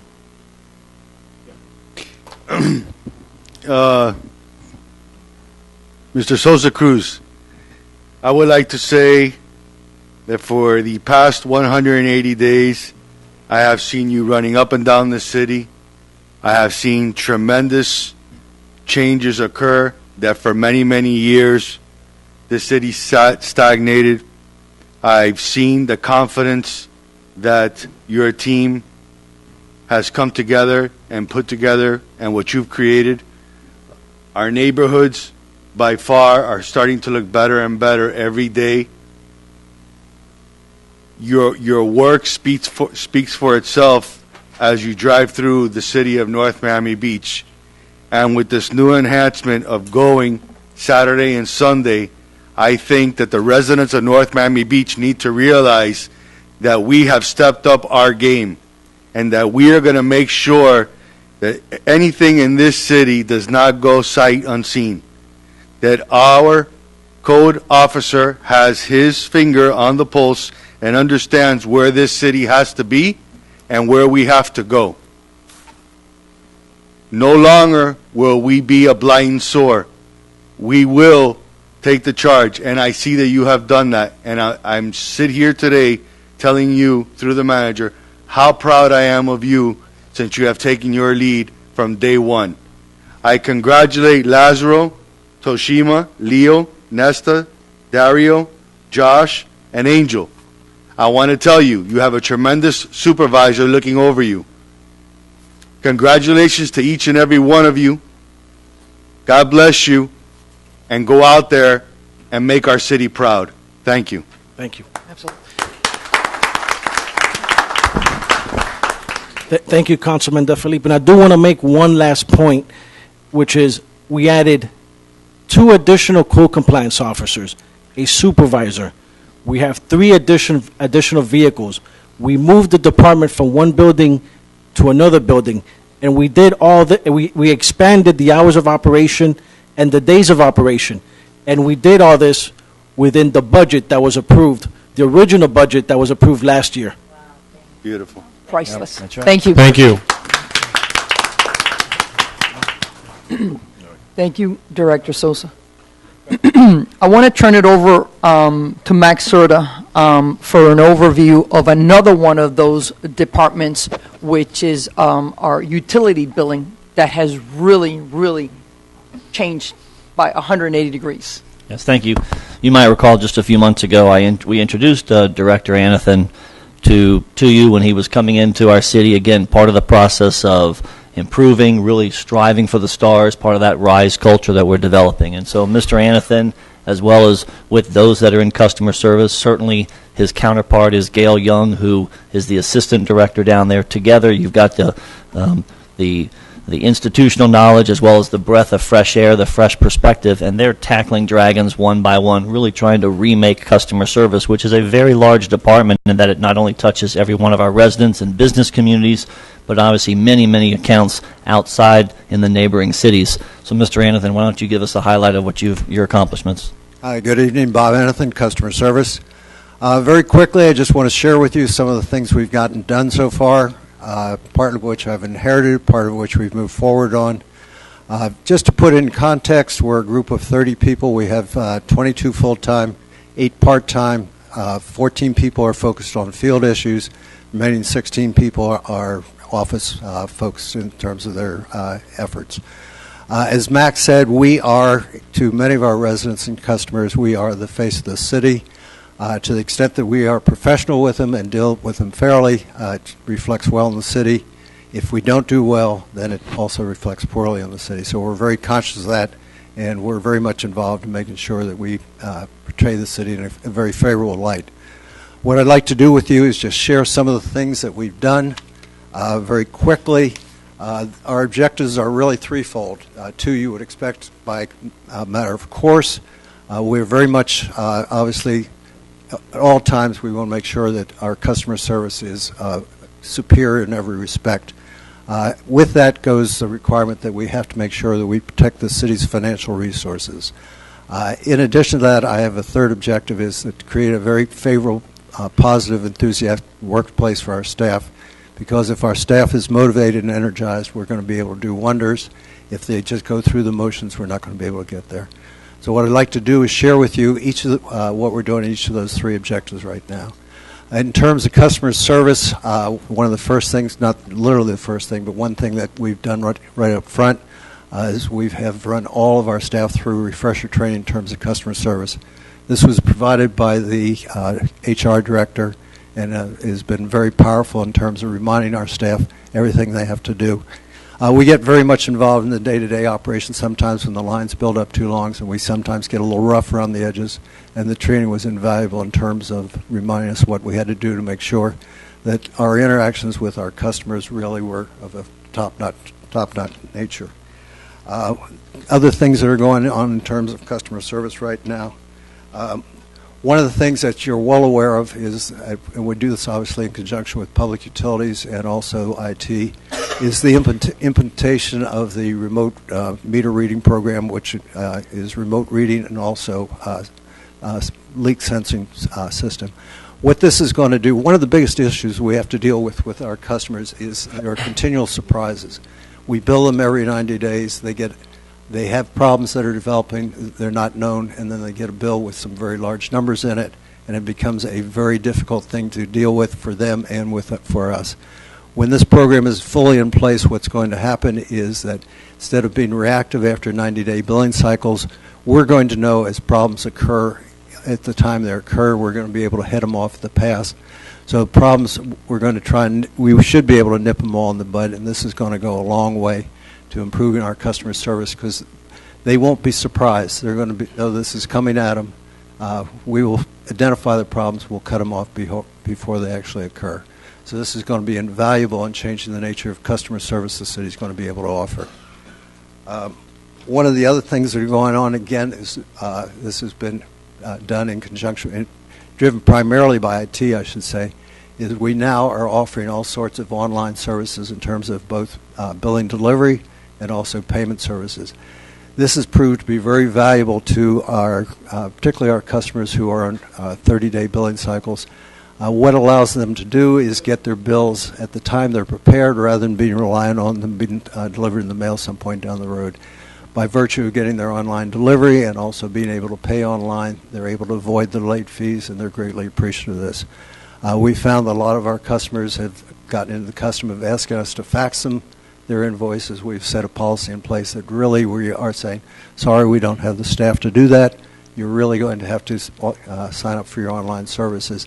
They're reluctant at first, but once they get on board, they're very glad they did it. And as I said, it helps them avoid the late fees that they would otherwise incur. One last thing in customer service, which has proven to be extremely helpful, even as we speak practically, is that the IT department, with your approval, implemented a call management supervision system that really allows us to get on top of what's going on in our phone center. We operate a phone center right now, call center. We get 300 to 350 calls a day. We have experienced up to 765 calls in one day. It is a real challenge to provide adequate service. With this new system that we have, we're able to actually monitor on a moment-by-moment basis what our phone queues are and so forth. It allows us, whenever we see that the queue is starting to build up, that we can start to bring more people in from doing their other duties and actually be responsive to our customers' needs. We found when we first started, our response times were very, I have to say, unacceptable. We were running 8 or 9 minutes answering calls. It was way too bad. We were losing 40% of our calls, and we really were upsetting our customers big time. We have been able to implement in the last couple of days. Results today, once we really got online using the system, is our response time. We had 309 calls, which is not a heavy day, but not a light day. We were able to, average response time was just slightly under 3 minutes, which is markedly better than what we've done in the past. We lost about 20% of our calls, but a lot of these people leave after 10 or 15 seconds. So these are parameters just in the last month which have made a marked improvement. We get far less angry calls in terms of people saying, do you realize how long I've been waiting? So this is what we've been able to do in terms of our immediate customer service activity. Second objective is to make sure that we ensure that we are fully protecting the city's assets in terms of collections and otherwise utilization of the city resources. One thing that we have done, which is somewhat different than when I got here, is the IT system that we had that supported our operations is adequate, but it's an old technology. It's very manual and involved. I really did not allow us to have an overview of everything that was going on. It ran on an exception basis. We've put together an Excel system with actually captures all the 40-some thousand accounts we have in there, 30-some thousand active accounts, and then a certain number that are closed but still have balances due. So instead of looking at them one by one, we can just scroll right down the screen. We see the difference between our property owner accounts and our tenant accounts, because we're concerned about that, because tenant accounts require a different approach. They're more vulnerable, or they present a bigger problem in terms of being able to collect from them, particularly if they leave an unpaid balance on it. So by implementation of this, we've been able to put together a database that allows us to focus on where our major problems are, and we've been able to really identify the key problems, close them down, and move forward in terms of what we're doing in collections. One other area that I think we have probably improved on over what was there previously is I think we have much tighter collaboration with the legal department now. It's allowed us to be more effective in doing our collections, yet stay within compliance with in terms of the state statutes and also the local ordinance. From that coordination, collaboration, I think you're going to see in maybe 3 to 6 months a much better set of recommendations that will allow us, for the ordinance I should add, that will allow us to be probably much more effective than we are today. So we look forward to bringing that forward to your attention. Another program I'd just like to bring to your attention is, it sounds rather pedestrian, but it really is powerful in terms of what we have to do, is the city's leaning program. I was amazed about the amount of leaning activity that occurs in the city. It's really, between leaning and the whole lien process from doing the preliminary notice through the final release when we get collection, it really takes 2 full-time people full-time, so it really is a major program. What we've done in the last 4 to 5 months, we've recognized that we had allowed it to slip somewhat. We have sent out lien notices to probably 600 property owners, advising that if they didn't take corrective action, that we'd have to go forward with the lien. Probably have gotten right off the bat 30 to 40% compliance, which has certainly done good things to our collection rate. And we have, unfortunately or fortunately, had to place about 175 new liens on properties just to incentivize property owners to do what they have to do in terms of paying their stepping up to their delinquencies. Long story short, in terms of collection, what has that done for us? As of September 30th, we had about $3.5 million of delinquent non-governmental accounts receivable out there. As of the end of December, that's now down to $3.1 million. No write-offs. It's just bringing people into compliance with it in terms of paying their utility bills.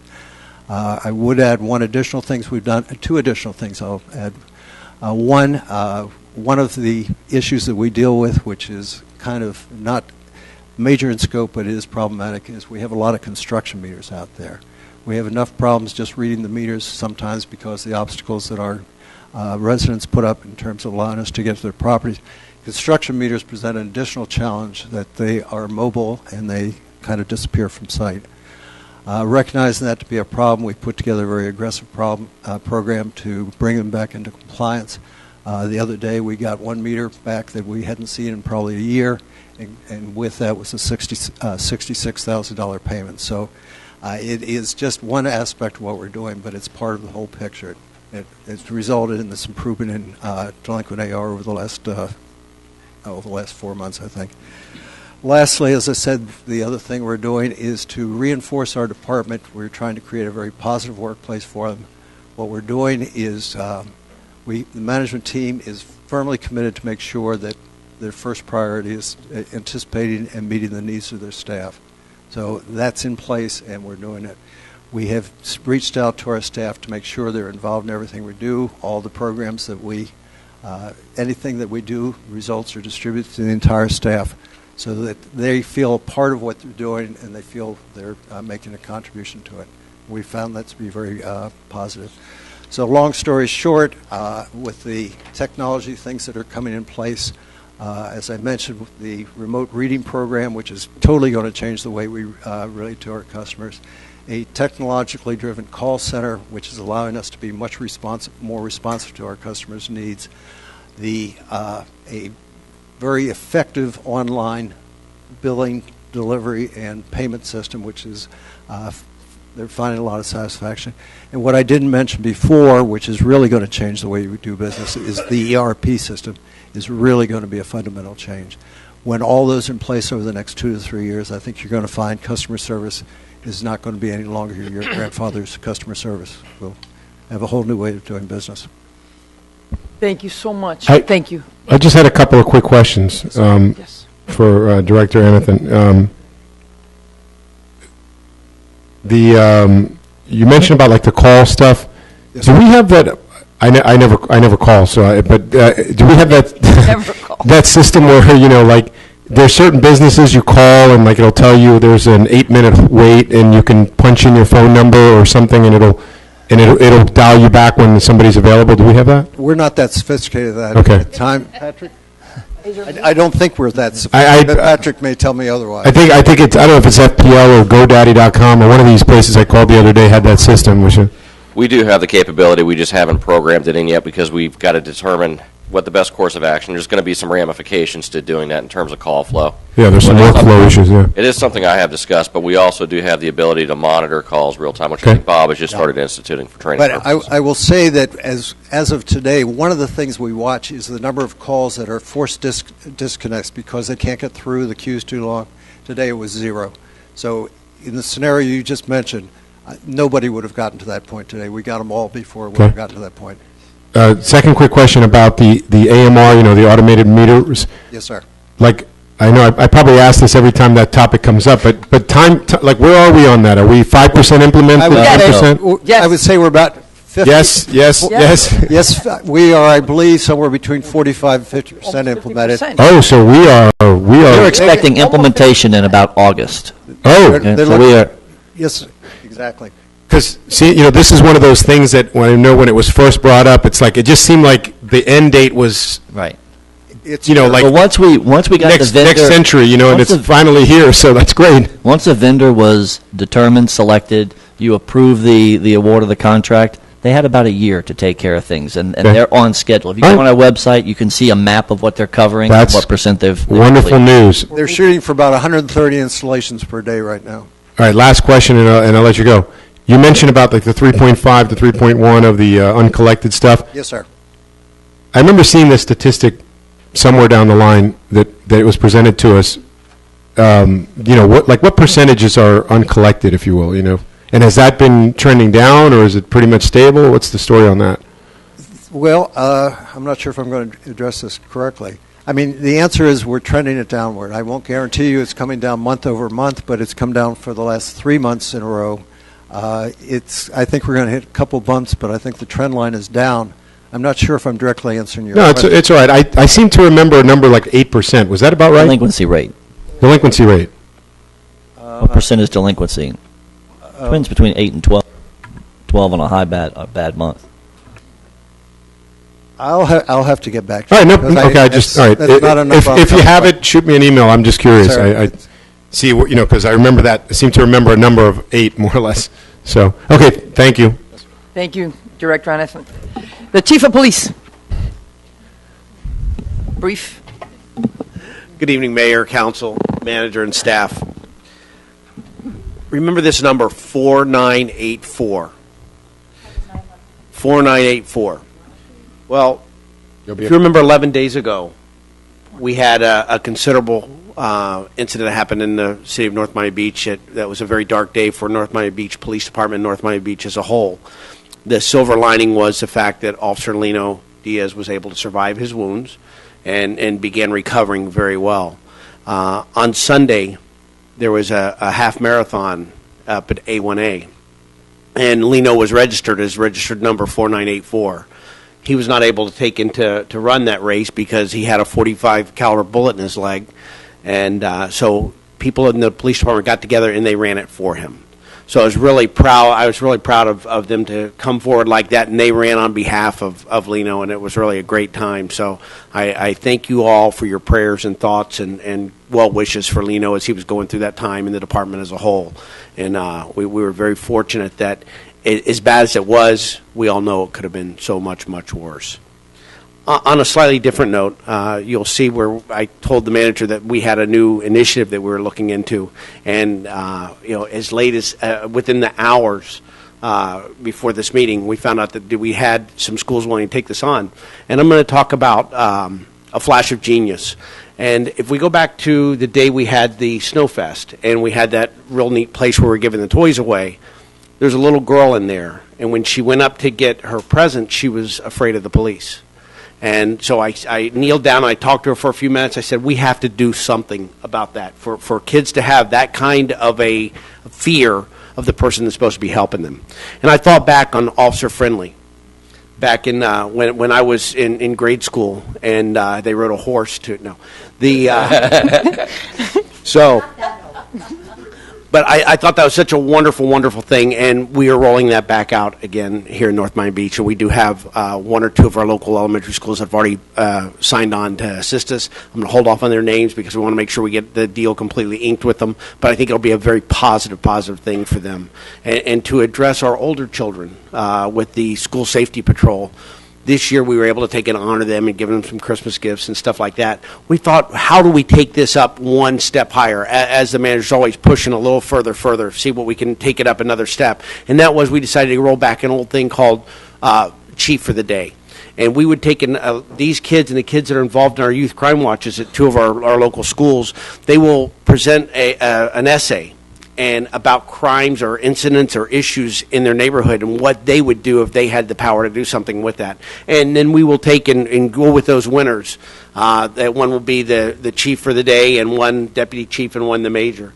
And we will be able to take the first, second, and third place kids, and we're going to take and we'll give them a day as command staff of the police department, and then our community policing units will roll out that exact problem and see if their application and suggested responses would solve the problem. So it's really exciting to deal with our younger kids in this community and to get the officers involved, and hopefully the next time we have a Snowfest, those children will not be afraid of the police officers in uniform. So thank you very much. Thank you, Chief. Thank you, Chief. Councilwoman Smith? Yes, Chief, when code enforcement came up, they were telling us how for 1 year, each one of his employees will be targeted to a particular area. So when you just gave us an update of the kids in the elementary school having a officer friendly in their, are we implementing where that officer is in that neighborhood and that Washington Park knows their officer, the kids could go to them, the wives that may be abused or the men that may be abused could feel that closeness, could go to them? In Ulita, that would be the same officer, that they would see the same person over and over and over? If we go back to almost a year ago, about 11 months ago, we had my 100-day rollout, and that was part of the program that we did. We do exactly that. What happens, there's the same 6 zones that Mr. Sosa Cruz was talking about. We have officers that are assigned to those areas. And what they do, our bids process is 3 times a year, so it's not the entire year, but every single officer has a zone that's assigned to them.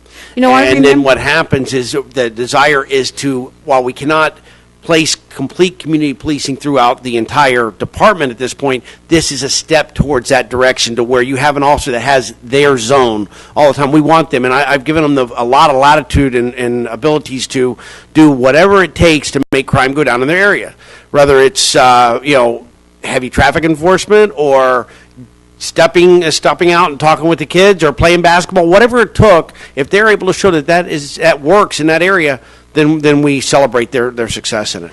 But as far as the zones, I think that's very, very important. I applaud the Code Enforcement Department. And I remember you saying that, but I was wondering now that it's past 11 months how effective it's been, because, when you go into the street, the public tells you they don't see police officers.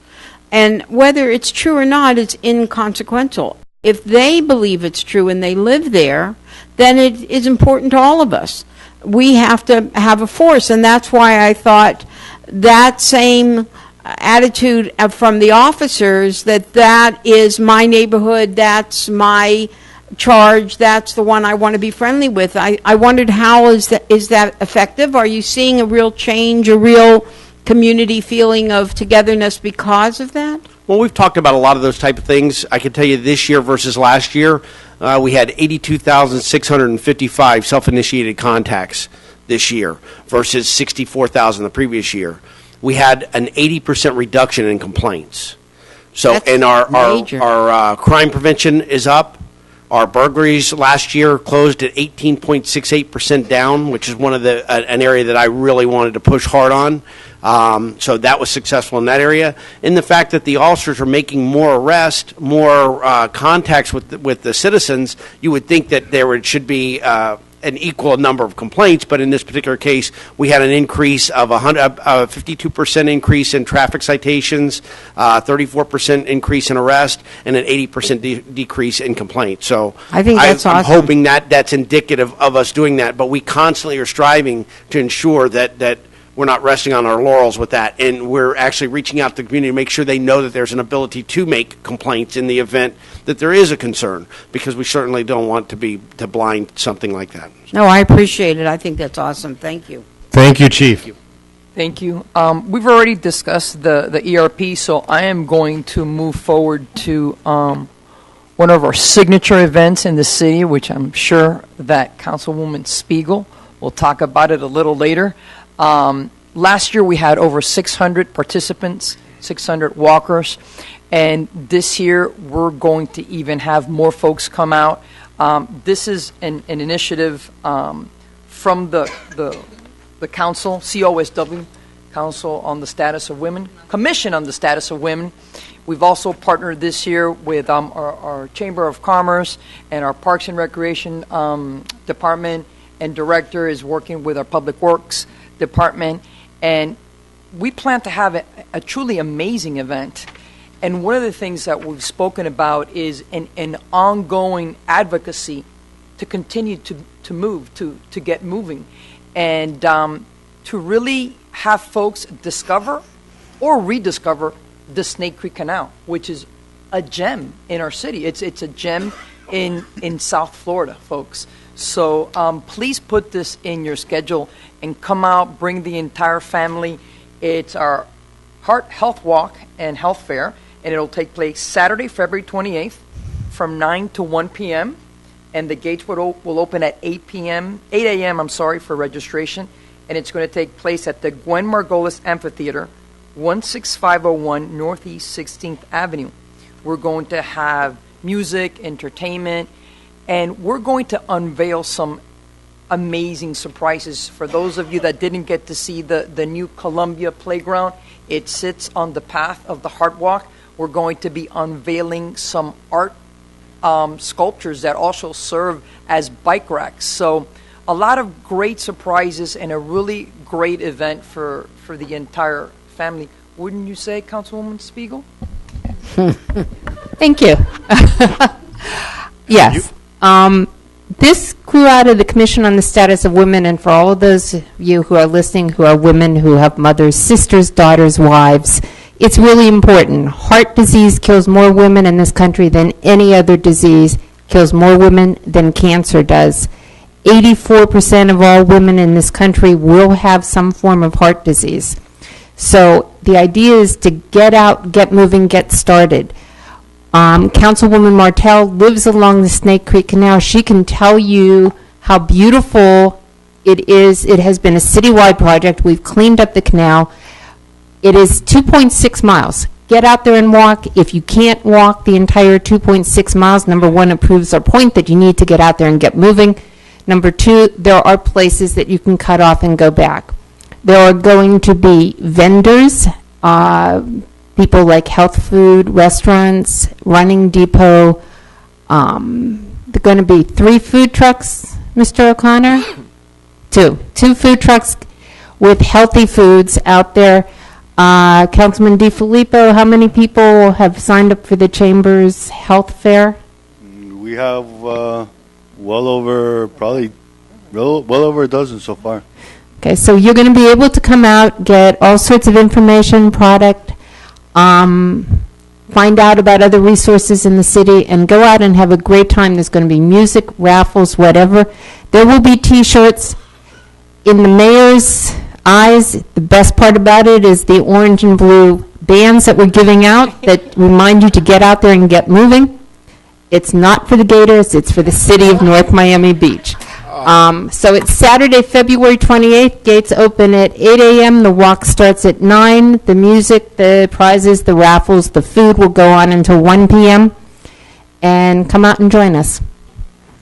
Thank you. And we'll be giving you more information on this upcoming event, which will be our NNB Spring Fest. But if everybody can put in their calendar, Sunday, April 19th from 1 to 6 p.m., we will celebrate spring. Public Works is going to be giving out trees. There's going to be food trucks. There's going to be arts. There's going to be crafts. There's going to be entertainment. And we'll bring you more information. But that will take place Sunday, April 19th, right on where Hanford meets 19th Avenue. So that's Sunday, the 19th, our NNB Spring Fest. Awesome. Yes. I want to go back. Both manager and I forgot to sell the product to you really well. If you go to our city website, www.citynmb.com, there is actually a Heart Health Walk link that you can click on. You can get all the information you need. If you want to register in advance, you can call 305-948-2957. Thank you. And to conclude our report, Max Serta, with a brief presentation, I'd like to thank Dr. Ann, who has served as the interim director for the utility for a very long time, and we've been searching with the assistance of our HR director, and we were able to bring down from Massachusetts, which I'm sure he's very, very, very happy today and every day that he's here. Mac, would you like to... Mr. Jeffrey Thompson has about 25 years of service. He comes as a graduate from University of Central Florida. He's worked for private and public places, Cocoa Beach up in Massachusetts and Rhode Island, as well as Walt Disney World. We're pleased to have him here. He adds a great, again, new, fresh perspective to our utility, a lot of experience in the water and wastewater. So that's the clean and the chunky water, as those in the industry might refer to it. But we're glad to have him here. Thank you.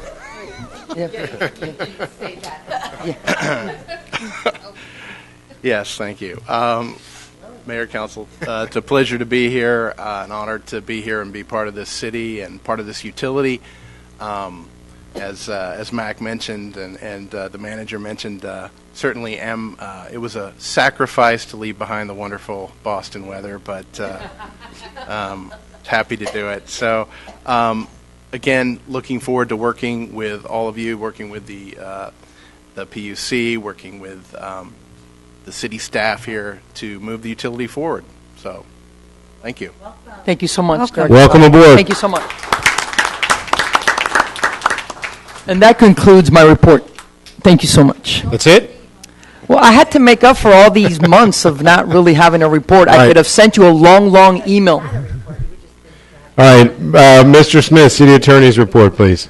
Mr. Mayor, first of all, I want to report. First of all, I'm losing my voice, so I'm going to try to keep it short.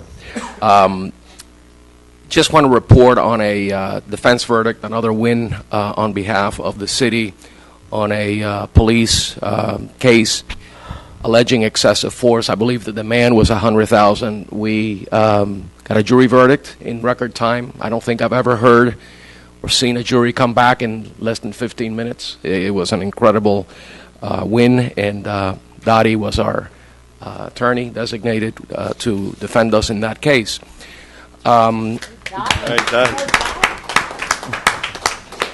Also, it's not on my litigation list, but I was reminded by our customer service director that the class action lawsuit that was filed against the city, which we discussed in executive session a couple of months ago, was finally approved by the judge. And so at the next council meeting, I will be bringing you a resolution basically adopting that settlement. And finally, we're out of that dangerous situation that we were in. Finally, I am making a request to have on standby, if needed and if necessary, an election law expert to guide me from time to time, particularly in the wake of the meeting that we had a couple of weeks ago where issues of residency and qualifications came up. Also, there is a petition that is being circulated to try to take away from you the authority to award a privatization of the trash utility. This is being circulated, and so we need to reach out and get some expert legal advice as to how to deal with a petition like that. Also, having participated in many, many elections over the years, I know that issues come up from time to time that require an expert's review. I know that I get calls from time to time from some of you all asking me questions. I'm not an election attorney, so I need to have somebody on standby in case I need one. We have a canvassing board in the city that is that the manager and I and the clerk participate in, and I know, having sat through those canvassing boards before, that election issues come up, and we need to have a ready answer. And the person that I'm hoping to get involved is someone that I've known for over 20 years. She's an election law expert. She's worked for many cities. Her fees are very reasonable. She was my deputy city attorney in the city of Miami Beach, and I can't think of anybody more qualified to give us expert advice on election law than her. I don't anticipate much in the way of work that needs to be done, but I just need to have somebody on standby if issues come up. I would love a motion. Motion to approve the city attorney having the ability to have outside counsel. Of Gene Olin? Yes. Okay. Second. Right, moved and seconded. Anybody want to talk about it? No. I'll try to make this really quick. I just want to make sure that whatever those questions, it's over and above and beyond, because I don't think hopefully it's going to be necessary. Of course, if we have a situation that happened 2 years ago, that would definitely qualify to call somebody for assistance. But, I just don't want to, not that you would by any means, Mr. Smith. I totally have all the confidence in you and Dottie and Sarah and what's? Lee. Lee, sorry.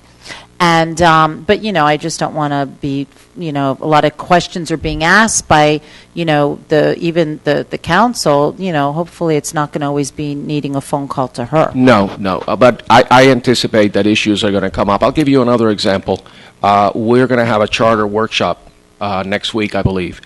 The ballot needs to be written in a highly technical manner to address state law issues. Oh, and I don't want to put something on the ballot that is subject to challenge. So I want to make sure that, you know, on important issues where I don't have the expertise, I have the ability to call somebody in.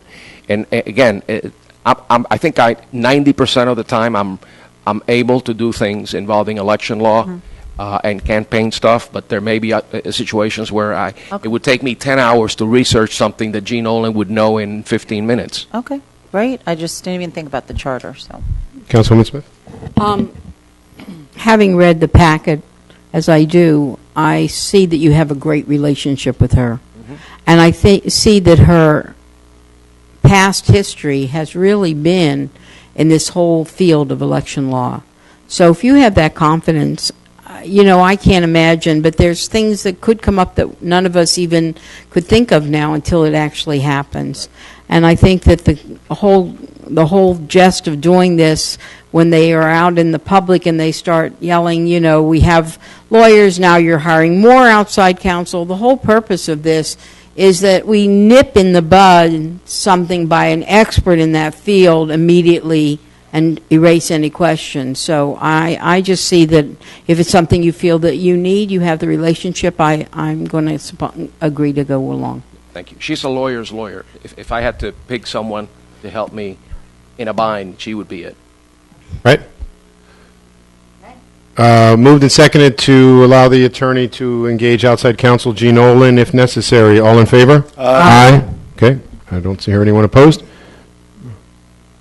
Are you covering litigation list, or is that we're leaving that for next time? We're done. Beautiful. That's Thank you. Okay. Let's go ahead. We have our annual review of city manager's contract. Let me, I guess, I believe you've had the opportunity to speak to all of your council at this point? That is correct. Okay. Let me see if I can just speed this along by saying what I have discussed with you, and let's see if where that goes. Our discussion was that we would renew your contract, and you had two requests. One was that there be a 1.5% increase in salary that matched the amount that was given in the AFSCME contract, if I'm not mistaken. That's correct. And number two, that you wanted to increase your car allowance to match that of the other charter officer, which was at a $100 a month increase. That's correct. Which I thought was a very, very reasonable request. I want to make sure did everybody hear the same thing? Yes. Yep. Okay, all right, then I guess. And you can read it too, it's in black and white. Okay. Anybody with any questions, any comments on this? Or, because I actually have something I want to say, but go ahead. I just would like to say, looking at the other city managers' compensation reports, I mean, Ana Garcia, from the moment you came into the city, you have come in like a bolt of thunder and lightning.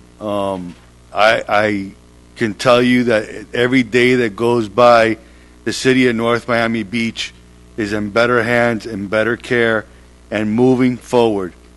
We have accomplished tremendous hurdles that we have had in front of us. You have worked and brought us together, and we've been able to have these strategic planning sessions. We have a vision for this city that was implemented during your period here, this first year here with the city. Things that we, or I would say I, wouldn't even fathom this city would have gotten this far over this period of time. We're here standing today. We have development that's come into our city that you have helped push forward and make sure that the right smart development comes into the city, the right smart projects come into the city, and I couldn't think of any other person that deserves this position and this increase, but you and the little that you're asking, I can humbly say that I think you're well entitled to that and much more. But we will at least in my seat, I agree, and I'm so thankful to have a leader like you working together with us. And again, you have my full confidence and full support in everything that you do. And I know that they are much better days ahead of us as we move forward with the tremendous vision that you have for the city of North Miami Beach. Thank you. Thank you, Councilman DeFilippo. I accept the proposal. You've been just an amazing part of the change in North Miami Beach. I've been through 3 other managers. I've never known what it was to have a great manager until you came here. Your leadership skills, your camaraderie skills, just everything has really made the city get to where it is. And I always say the stars align. You know, you need a great council, you need the economy, you need staff, you need a great manager. And right now, I must say that in North Miami Beach, the stars are so aligned. And finally, that engine that I always spoke about that just, you know, ran is now finally like leaping, you know, jumping. So the engine that could is definitely us right now, and it's all because of you. I really believe that. It's, you know, so I accept your proposal and your contract, and just thank you for staying here with us. Thank you, Councilwoman Kramer. Questions? I can't. Listen, I am thoroughly pleased with your performance, and you know, I think that I hate that we have to do these review of our charter officers annually. Well, correction, really the only charter officer that we have to do this review is the manager of all people, because of our charter, which is once again one of the reasons why I continue to harp on that. And I know that we all agree that we have to look at our charter. And that is just one of those examples that needs to be addressed, because I think it's silly that we hamper our ability to recruit and retain managers because of the fact that all we can do is give them a 1-year window of certainty. But I got to tell you, Ms. Garcia, as the board of directors here, and as, you know, if you will, chairman of the board here, I cannot think of a better person to have as the CEO of our city, running the day-to-day and responsible for the day-to-day and for our employees and the activities of our residents. I think you're doing a fantastic job. I actually would like to ask you something that we know we had a conversation in the past about this, and I believe we talked about this as a council when we did that tweak in, I forget if it was ordinance or resolution or whatever it was, I don't remember, about the charter officers and having the flexibility to design their compensation package to whatever works for them. And I know that one of the things that we talked about was pension, the ability to move our charter officers and give them a choice of what pension, how they wanted to participate, whether it was the management pension, 401, 457, no pension, or FRS. I know that I had this conversation with you, and you were kind of reluctant to bring it up, and I honestly believe that you sell yourself short with your request of just, you know, 1.5% and whatever, because in my opinion you're worth more. But I appreciate your willingness to kind of match what you gave to some of the team members on that. But just as you take care of your employees and you inspire loyalty in your staff and all your directors and your reports and your employees, I think it's incumbent upon us to make sure that we're taking care of our employees, and in this case we're talking about you. I know that, and I don't know if this is something you want to bring up in public, but you know, you have moved from city, you have always moved up the you know, in going into bigger and bigger opportunities. And I know that you gave up vesting potential in FRS when you went from Biscayne Park to take a shot coming here, and I appreciate that you did.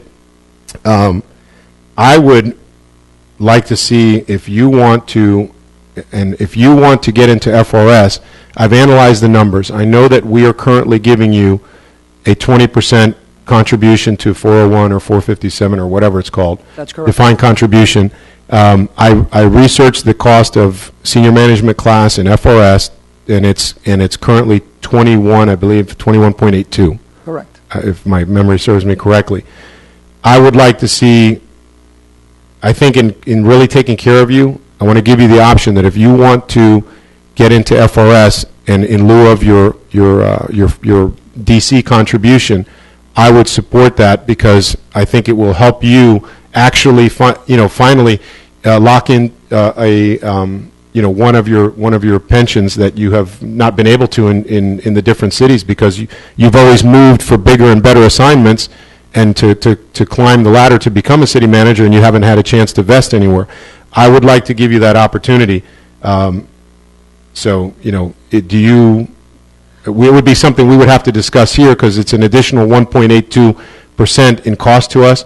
I personally don't see I don't think there would be a lot of issue with that, but if you're okay with that, I'll happily pass the gavel if I need to make a motion to do that, to amend your contract. Actually, as I was talking to the rest of your colleagues, and Councilwoman Spiegel said, you sell yourself short. Well, for me, self-promotion is something that I feel very uncomfortable about. But you reminded me that I am turning 54, and that I really haven't taken care of. You want to say that publicly? No? I thought the women are always, The alternative isn't so good.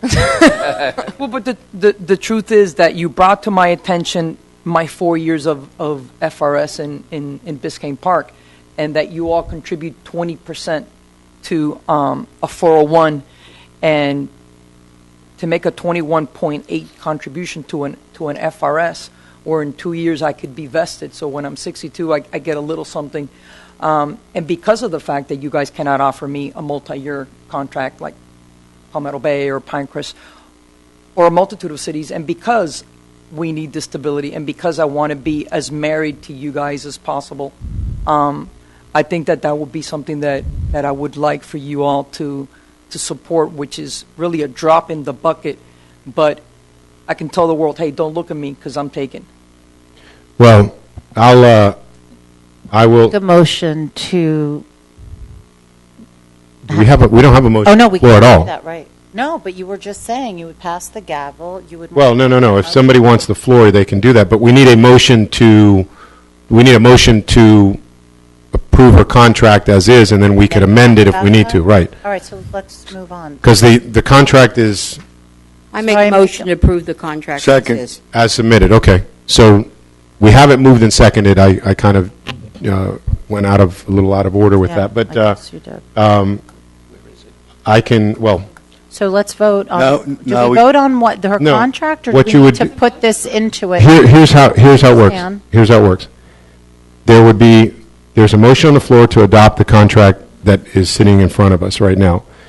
I threw this out there, but what I will do, Now I have a since I have the floor, I'll go ahead. I'll pass the gavel to the vice mayor. Are you going to ask for questions on the motion that's on the floor? Yeah. We're gonna get to that. Right.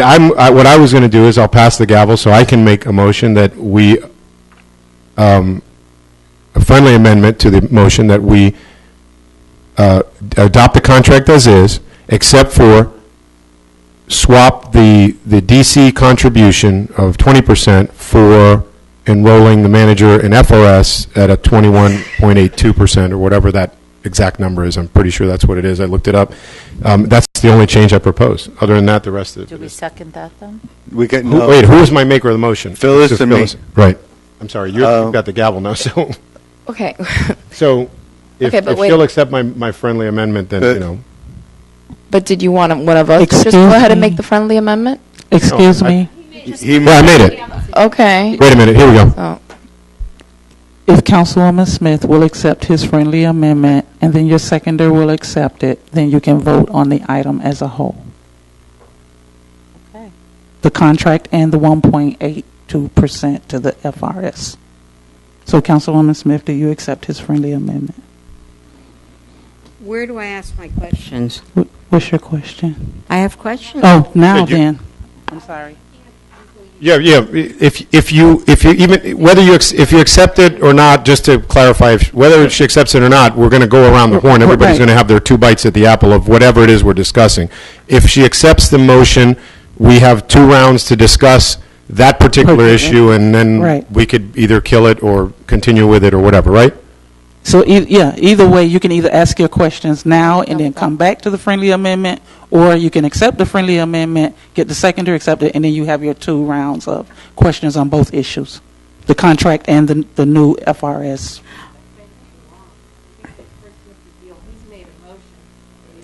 He didn't make a motion. He asked for a All friendly right. amendment. Well, to a what I could motion. do is this. I could change it. Maybe she's not comfortable with that. I can make a motion. I move that we amend the contract, and we would deal with that motion in a vote, and then based on that, then it would go back. No, No, because you have a motion on Point the of floor order, you already. have a motion You that's have a motion on the seconded. floor, and it's second. So you have to deal with that motion. If she's not going to accept your friendly amendment to this motion right now, come back to it. I just don't know enough about what he's offering, so I'd like to ask questions to find out more about it. You can always accept and not approve. Or you can say no. You can accept for We can discussion. have the discussion. Right. Either way. And if you want to accept it. No, I'll accept it for discussion purposes, no problem. Will the seconder accept it? Well, the second or I am the second. okay. Yes, I accept. Okay. Tony's the second. All right. Since I made the motion, I get first right to speak on it, but I already basically told everybody what I thought, so you know where I stand. So now want you this back? who wants? No, you have to keep it for the whole discussion. Sorry. Yes. Sorry, you own it. Go ahead, Councilwoman Spiegel. At the risk of being technical, I don't think you can make that. I think that the appropriate amendment would have to be to amend the ordinance concerning the management pension for charter officers. It's not something we can do tonight. I could be wrong, but it seems to me that we did this by ordinance. You did it by ordinance. And so we can't sit up here and change it without changing the ordinance. And you have to have a first and second reading on the ordinance. Thank you. Councilwoman I'm not wrong. No, you're You're correct. right. But you- Well, then that will you eliminate, could certainly- Councilwoman Smith? that'll eliminate my questions, because if we're not going to vote on his friendly amendment, I vote that we accept the proposal as put before us. Okay, I have something to ask our attorney.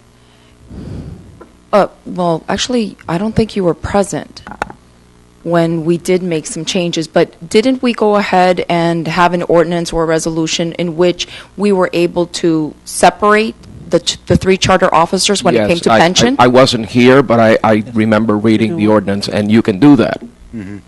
The question, I believe the question on the table is whether you can amend that, or do you need to amend that in order to place the city manager in the Florida retirement system? Is that not the issue? Wait, No.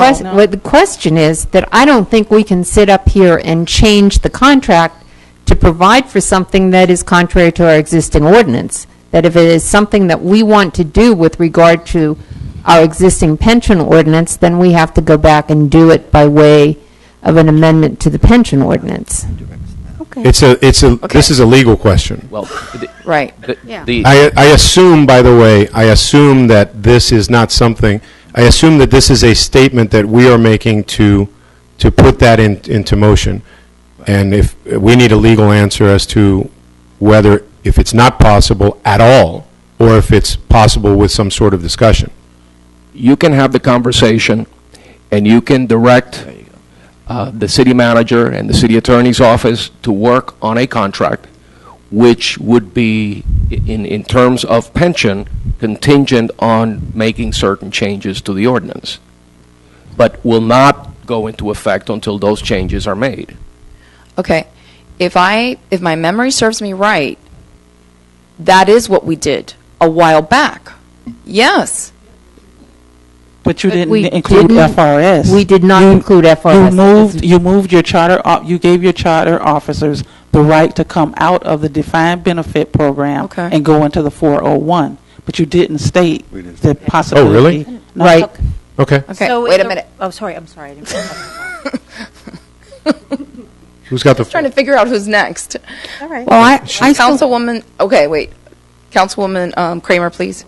Go ahead. I was just going to say, why don't we go backwards, approve the original contract, and then I would just ask that on the next agenda, if we can bring this matter up with the ordinance and, what we can do to Put it on the FRS. make a change on the ordinance, putting her on the FRS. That's what we do, rather than have this whole discussion right now is kind of ludicrous, Yeah. because we can't do anything. Thank you. We can do that. Okay, so that's it. Councilwoman Smith, I'm sorry, I thought you were finished. No, I'm not finished because, to the mayor's thoughts, because I didn't have that thought, and because I don't know how it works, I want to see if it goes up, does it automatically go up, and all these other questions, because we're not answering for our manager, we're answering for our public as well. So that's one issue, and of course, we already discussed in our conversation about the automobile insurance not getting a pension on it, that there's no pension on the automobile insurance because you're in a 401. Reimbursement. You mean the car allowance? On the car allowance, thank you. And so I just don't know if that would also apply if you went into this program. I want to make sure that that's not part of it. And so that would give me, I'm fine now. I just had those questions. Yes, when I was in the FRS in Biscayne Park, I also had a vehicle allowance, and that was not pensionable. Okay, see, I didn't know, and I didn't know this was going to come up. I have a hardworking manager, and, the city is definitely going forward in a strong way, and I'm a little bit different because I'm older in many respects. One, being here the longest, and two, the fact that there are so many people still in our city that are suffering. You're certainly worth probably much more than we're even considering. But this city paid the manager, when I came on board, $130,000, $137,000. So where we're going now is not value as much as what can we afford, and slowly with all the new properties that are coming, we can afford more. And that's the good news.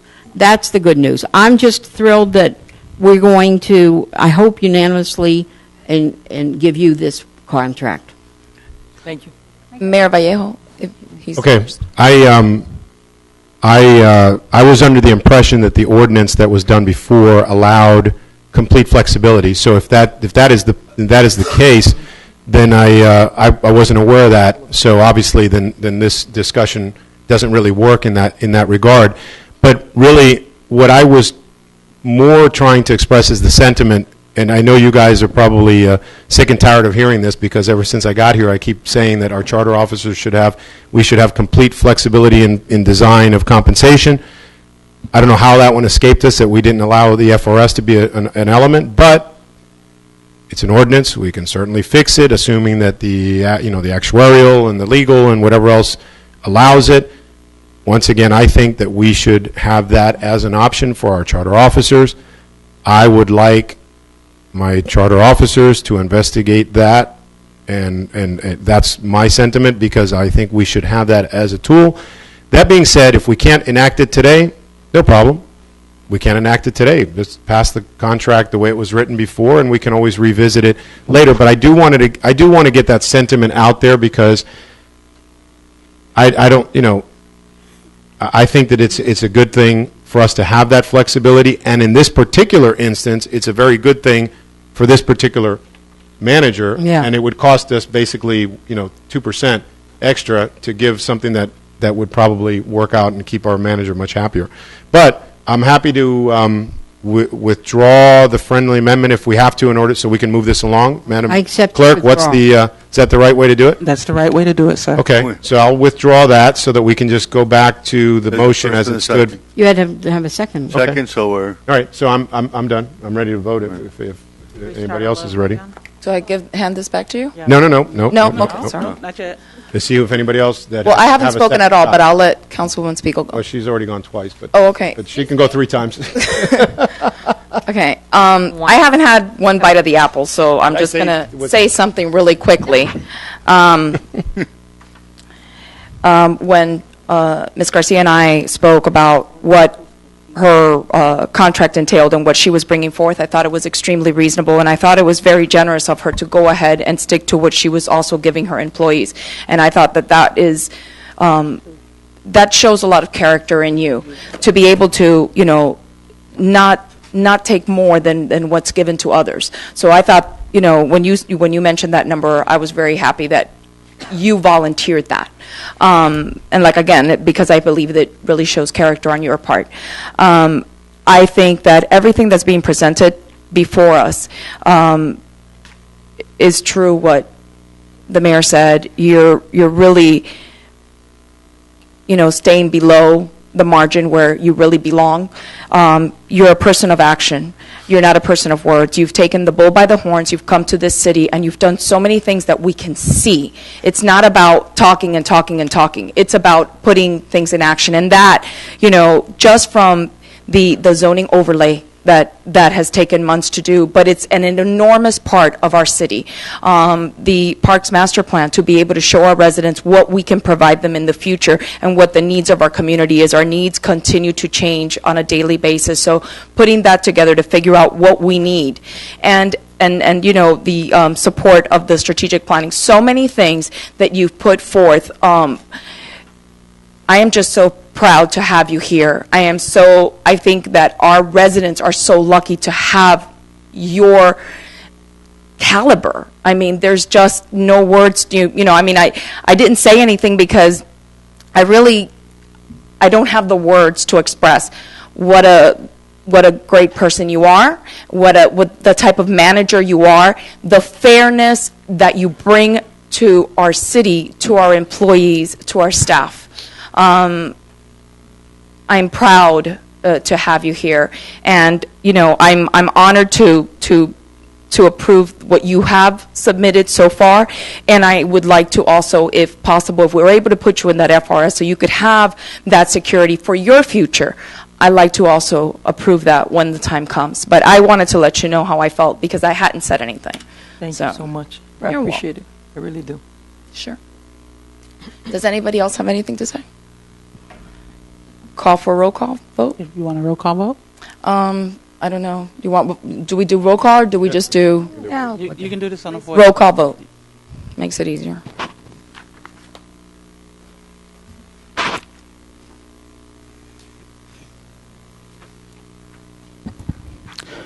Councilwoman Kramer? Yes. Vice Mayor Martell? Yes. Councilwoman Smith? Hardworking manager, yes. Councilwoman Spiegel? Yes. Councilman DeFilippo? God bless you. Yes, Ana Garcia. Mayor Vallejo? Yes. Sorry. Sorry. The item passes 6-0. Give him back the gavel. Thank you so much. I gave it back to him. I hit Oh, my gosh. All right, we got legislative item, Resolution 2015-14. Is there a motion to Move to introduce resolution number 2015-14. Second.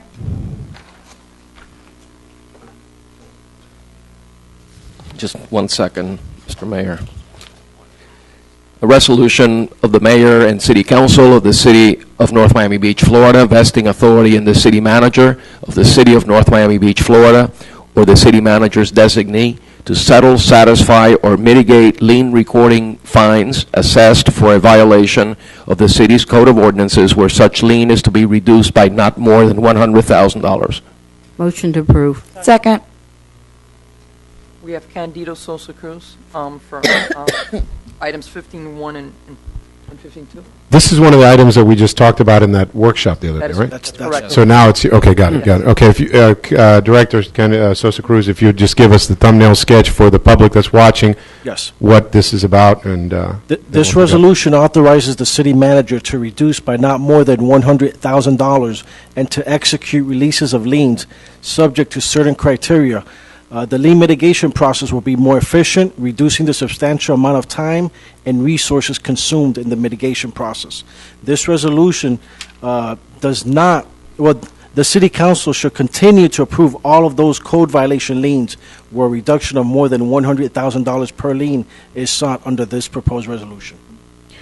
Okay, thank you. Let me just see if anyone from the public wishes to address this resolution. Nope. Okay, public comments closed. Councilwoman Smith? I have a comment to make, and I have a couple questions. How did we come to the figure $100,000 or less? Why wasn't it 50? Why wasn't it 120? How did we come to 100? It's an arbitrary number. You could have made it 50, you could have made it $1 million. I think 100 is a number that has been used in other municipalities to designate to the manager the authority to mitigate or reduce liens for that amount. I think that probably works like here, like it has worked in other cities. And how long would you say, sir, if somebody has a violation, they have a broken car in their front yard, they haven't mowed their grass, how long would it take to accumulate $100,000 in liens? I'll defer to the director. Yes, I'm asking. It depends on the daily fine. Typically, what we've seen is many years to get to that point. And here's the thing, because this is for the public. Having read it, it seems very, because it's this manager, but as we all know, once you pass legislation, even if it's a policy in a resolution, it stays until we change it. We just found that out in the last thing we voted on. So in this particular case, notwithstanding this manager, it says that a manager has that right. And so what I'm getting at is, if you read the entire thing, it says, however, it comes under criteria. They have to do this, they have to do that, they have to pay off the lien that they owed, they have to not have any liens on any other properties, they have to, et cetera, et cetera, et cetera. And when you reduce the amount that the lien's going to be under $100,000 to say we have one tonight for $4,000, the lien's going to remain until that's paid. So if you see the criteria, it all makes sense. The only question I have, because again, it's not reflecting the manager we currently have, and as we all know, voting up here, we hope she's here forever, but it says or signees. And I'm not understanding why, when it wouldn't be that many, and why, when it takes so long for it to build up, why wouldn't it just come under the umbrella of a manager? Or if it was the manager or the code, the head of the code department, then it should say manager, head of code department, not assignees. That's the part I'm not really comfortable with. Because I understand it totally. I think the resolution makes for efficiency in the city. But that part there, again, it's not because of this manager, it's because we're passing a policy that will stay there until it's changed. Director Cruz, can you provide a level of comfort or basically talk about what the industry standard is in regards to what we're bringing forward here? Yes. I'll also add that this process will not just be the manager approving or denying it. This process will start at the Code Compliance Division level, reviewing all the documents, the director meeting with the legal department, reviewing all the documents, presenting the case to the special magistrate, the special magistrate having an order stating after he reviewed everything, the city attorney reviewing that, then presenting it to the manager. I read it. For You review. put it in here in black and white. I read everything you just said. Correct. But still, I was just questioning why it wouldn't say manager or head of the code department, manager or attorney. Why does it say designee? Who's the designee? We're voting on something we don't know who it is. So would you feel Right. more comfortable removing the Wait, stop. That's not how we do things. We ask questions, we make motions, and if we want to change it, we vote, and that's it. I mean, Well, sometimes we do things like that, but it's okay. I make a motion that sometimes we do. How does everybody feel about it? And then we do it. But I'll make a motion that we either designate who the designee is going to be, or we remove the designee. Councilwoman Smith, can I Yeah, interject? Usually in your organizational structure, you have your manager, your assistant city manager, and in the case that the manager is not there, then the assistant city manager serves during that So is period that of who time. the designee So that's is? usually who your designee is. It's in your chain of command because she may not be. I feel very. She may not be Yeah. available. I feel very comfortable. Can we put I make a motion, we say assistant manager instead of designee. Okay. There needs to be a second if we're going to consider. Okay. There's no second, so it's back to moved it as it is right now. So anything further, Councilwoman? No. Okay. Thank you. Next. Okay, can I just clarify something? The next item that you're going to be voting on would not fall under this reso, because even though the fine is $4,000, the reduction from $358,000 to $4,000. No, it would have to come before is the greater. council. That would have to come before the council. No, I saw. That's why I asked him how long it took. Thank you very much. Okay. Councilwoman Spiegel? I'm not voting for this resolution for two reasons. One is because property can have multiple liens. If each one of those liens is being reduced by not less than $100,000, we're enabling the wiping out of maybe $400,000 worth of liens. I keep thinking of a piece of property I bought in the city of North Miami Beach that was owned by investors, and they just didn't care. And when it came time to clear title, they came in and they got a 7-figure number wiped out for a 4-figure number. So the fact is that I don't agree that it's each lien. It should be each piece of property that the liens are not, that we're not wiping out not less than $100,000 worth of liens. The other thing is, I don't agree with how this resolution is drafted. The magistrates were created by ordinance in this city. If we're going to change the duties of the magistrates, then I think that that has to be done by ordinance. If you were to draft this resolution to say that that upon a finding by the magistrate and a report issued by a magistrate that finds A, B, C, and D, the manager shall then have the right to do that, I would be far more comfortable. But the way this resolution is written, it is directing the magistrate as to what the magistrate must find. So I'm not comfortable with how it's drafted, and I apologize, but when this doesn't get online, doesn't get circulated until sometime on Friday, and Monday's a legal holiday, I don't have time to discuss it with council. So I'm not voting for it for those two reasons. Okay. Anyone else? All right. Madam Clerk, let's roll call vote, please. It's moved and seconded to adopt it as it's written. Vice Mayor Martell? Yes.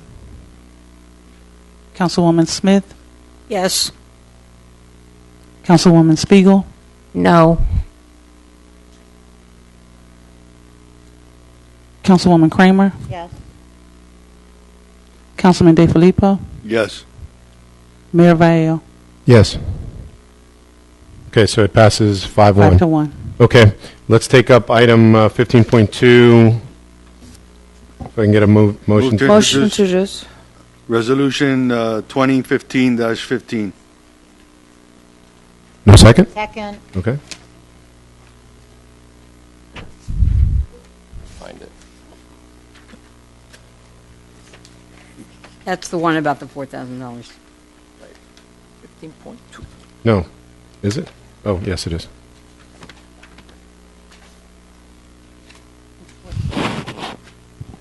Resolution number R 2015-15. A resolution of the Mayor and City Council of the City of North Miami Beach, Florida, authorizing the city manager to enter into an agreement to settle, satisfy, and execute lien releases in mitigation of code enforcement liens for code violation fines against the property located at 341 Northeast 168th Street, North Miami Beach, Florida, in the amount of $4,000. Motion to approve. Second. Director Sosa Cruz, you want to give us the rundown on this one real quick? Yes, as the city attorney stated, this is a mitigation on property 341 Northeast 168th Street. There was 3 previous violations for litter, derelict vehicle, landscape maintenance that are in compliance. There's a proposed mitigated amount of $4,000 presented by the property owner. Okay, so the property is all cleaned up and compliant now. Yes, the property is in compliance. That's good. Okay, The thank property was only worth $55,000 according to assessment. you. All right, anybody with any questions? No? Madam Clerk, let's vote. Councilwoman Smith? Yes. Councilwoman Spiegel? Yes. Vice Mayor Martell? Yes. Councilwoman Kramer? Yes. Councilman DeFilippo? Yes. Mayor Vallejo? Yes. Okay. That item passes 6-0. All right, we have last one, which is 2015-20. Motion to introduce resolution R 2015-20. Second. A resolution of the Mayor and City Council of the City of North Miami Beach, Florida, establishing a comprehensive policy governing travel expenditures for the Mayor and City Council. Motion to approve. Second. Mr. Attorney, can you give us a thumbnail sketch on this one? We talked about this in a workshop a while back, Yes, right? we did.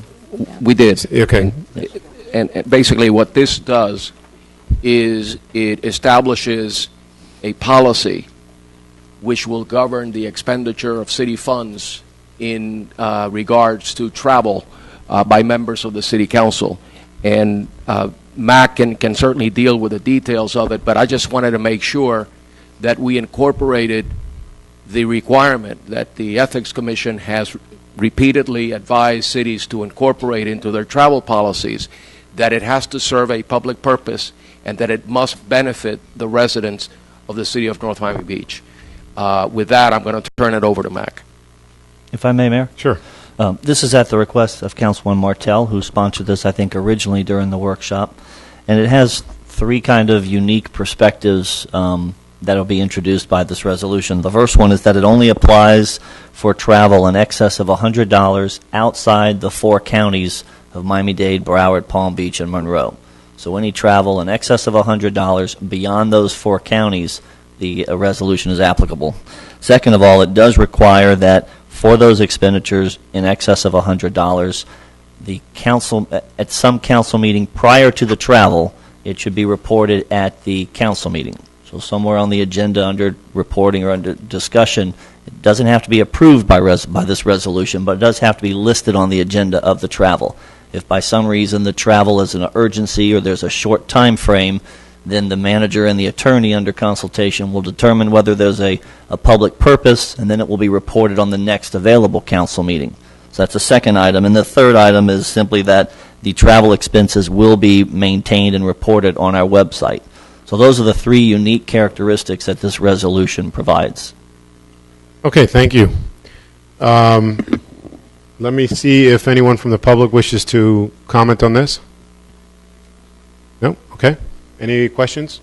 Councilwoman Smith? Well, I'll wait for Mr. Smith to come back. I'm sorry, Mr. Smith. Listen, it's just, to me, I think that it's a great premise. I don't think that any of us should go without bringing back information and contacts and something that makes a better city for the residents. There's no question. But it's so restrictive. $100 and you get council approval before you go to Washington, D.C., before you go to Orlando, before you go to, there's a lot of legislation that you do as mayor that's required of you because you're on committees where you have to go and vote. So if you get in your car and drive to Orlando and come back the same day, it's still $100. I'm just saying, I think it's very restrictive. I don't know if that's what Councilwoman Martell had in mind. I don't know how my other council people feel about it. I have no problem voting for it. I just think it's so, we're going to be sitting up here, the same issues that we've had, where it becomes a little on the crazy side to be sitting up here for every time somebody's going to do something for the city that's over $100. It seems very restricted, but Mr. Smith, how did you come to that number when you drafted it?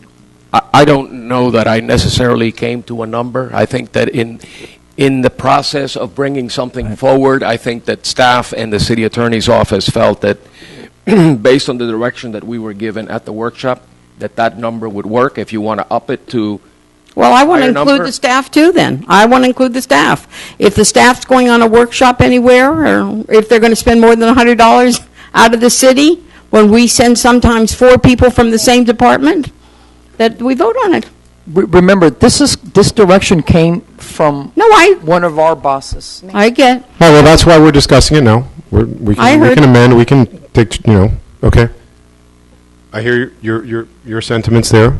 Well, because I just know that, it's not that often that we go now, for sure it's not that often. A lot of things where I did get a lot out of it, I totally stopped going once a year for the women, and that was a very powerful group because they have such phenomenal ideas.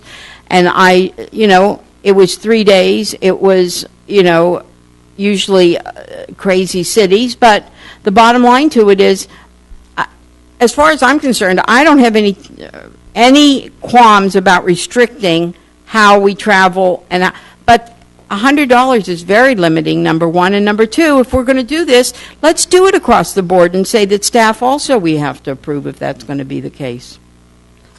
Okay. That's it.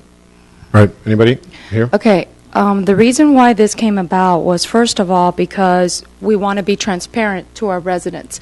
The other thing that you also have to realize is that this isn't placed for approval, as in us approving it. It's being placed on the agenda so that if somebody has any questions about where one of us is going, they can actually pull it and bring it up for discussion. That's not where it's supposed to be. It's not in the consent agenda. It's not going to be placed in anywhere except it's a notification, because if one of us goes somewhere and our residents are asking us where we're going, where we're spending that money, here we are saying, hey, look, we can't get it any more transparent. And it's not coming before us to vote. It's only coming before us if one of us feels that you want to pull it. Like you're not satisfied with the explanation there is there, and that's all it is. It's just a bringing forth.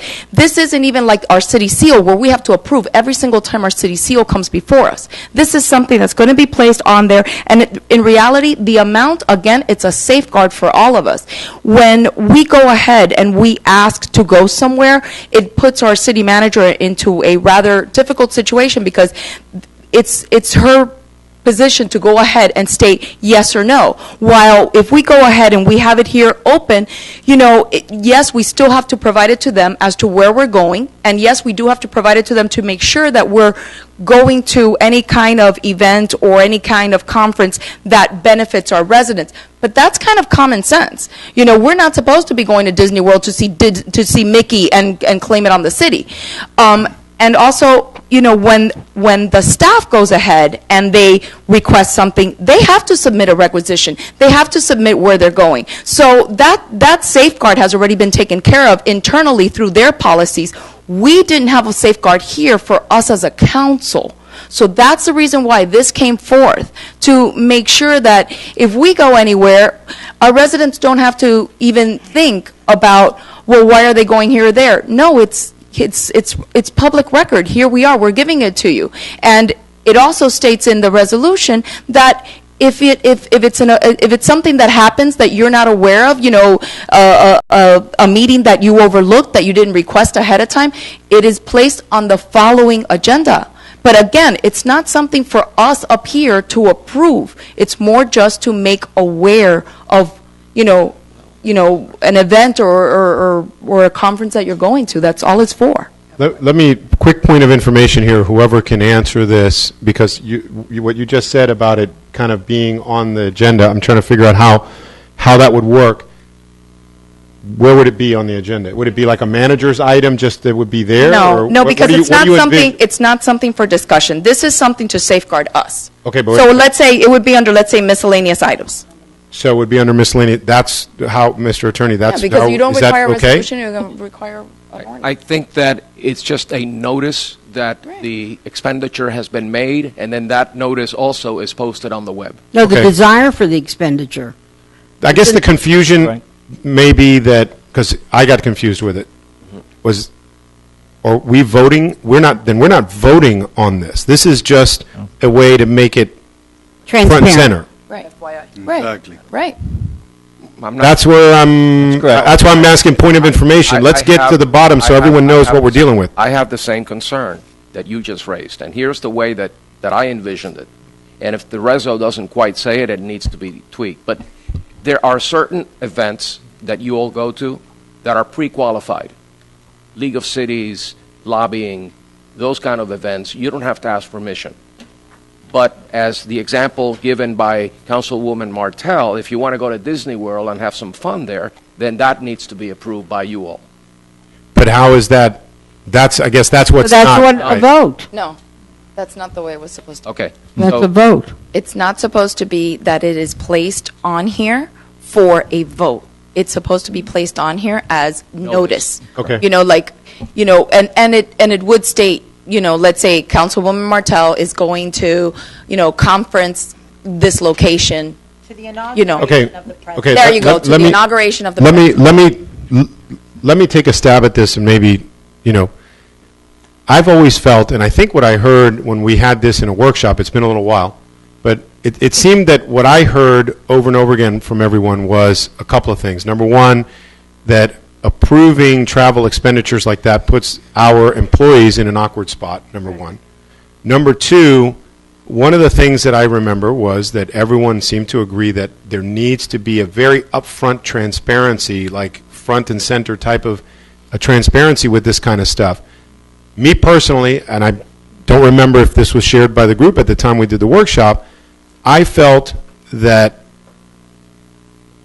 the transparency is the best way to do it is if there's a travel expenditure, make us, the council person involved in the travel expenditure, sign a travel form, and with a written, in their own handwriting, section where it says purpose of trip and reason why this is relevant to the city, and have them write it out and have us sign our name to it, and then have that document be available. Because at the end of the day, it's really hard for our employees to be the police force on the council.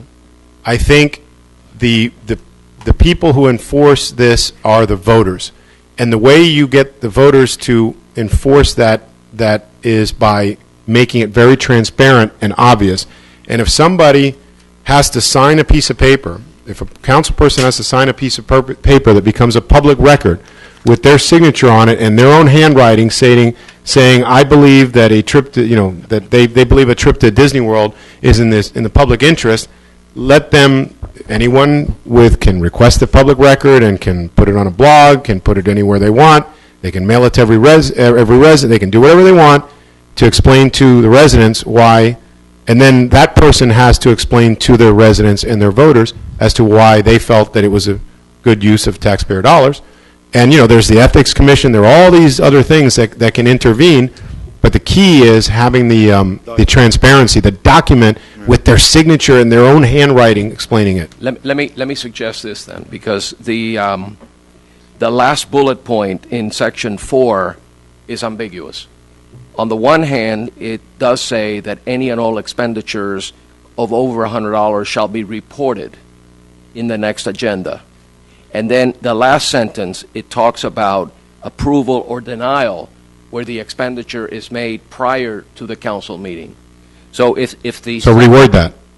If the sentiment is that the reporting shall be made but not subject to approval, then that's fine. We understand that.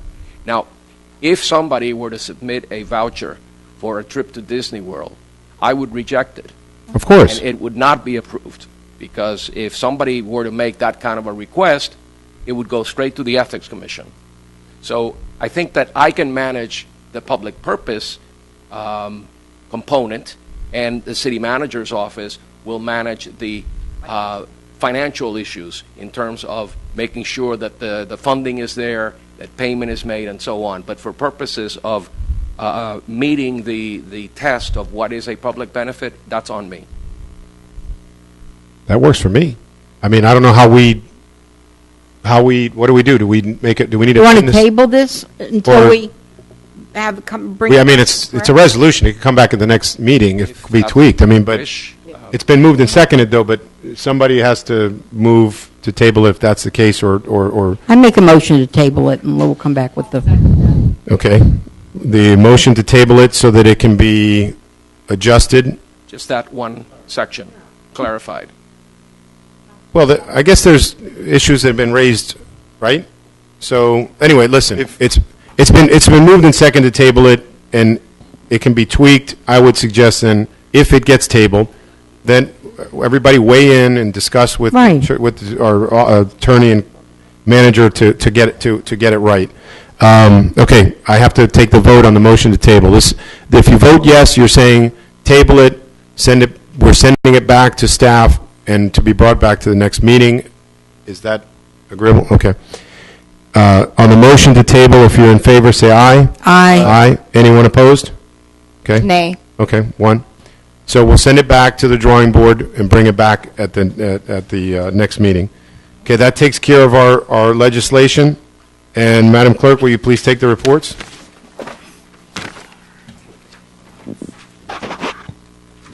Councilman De Filippo.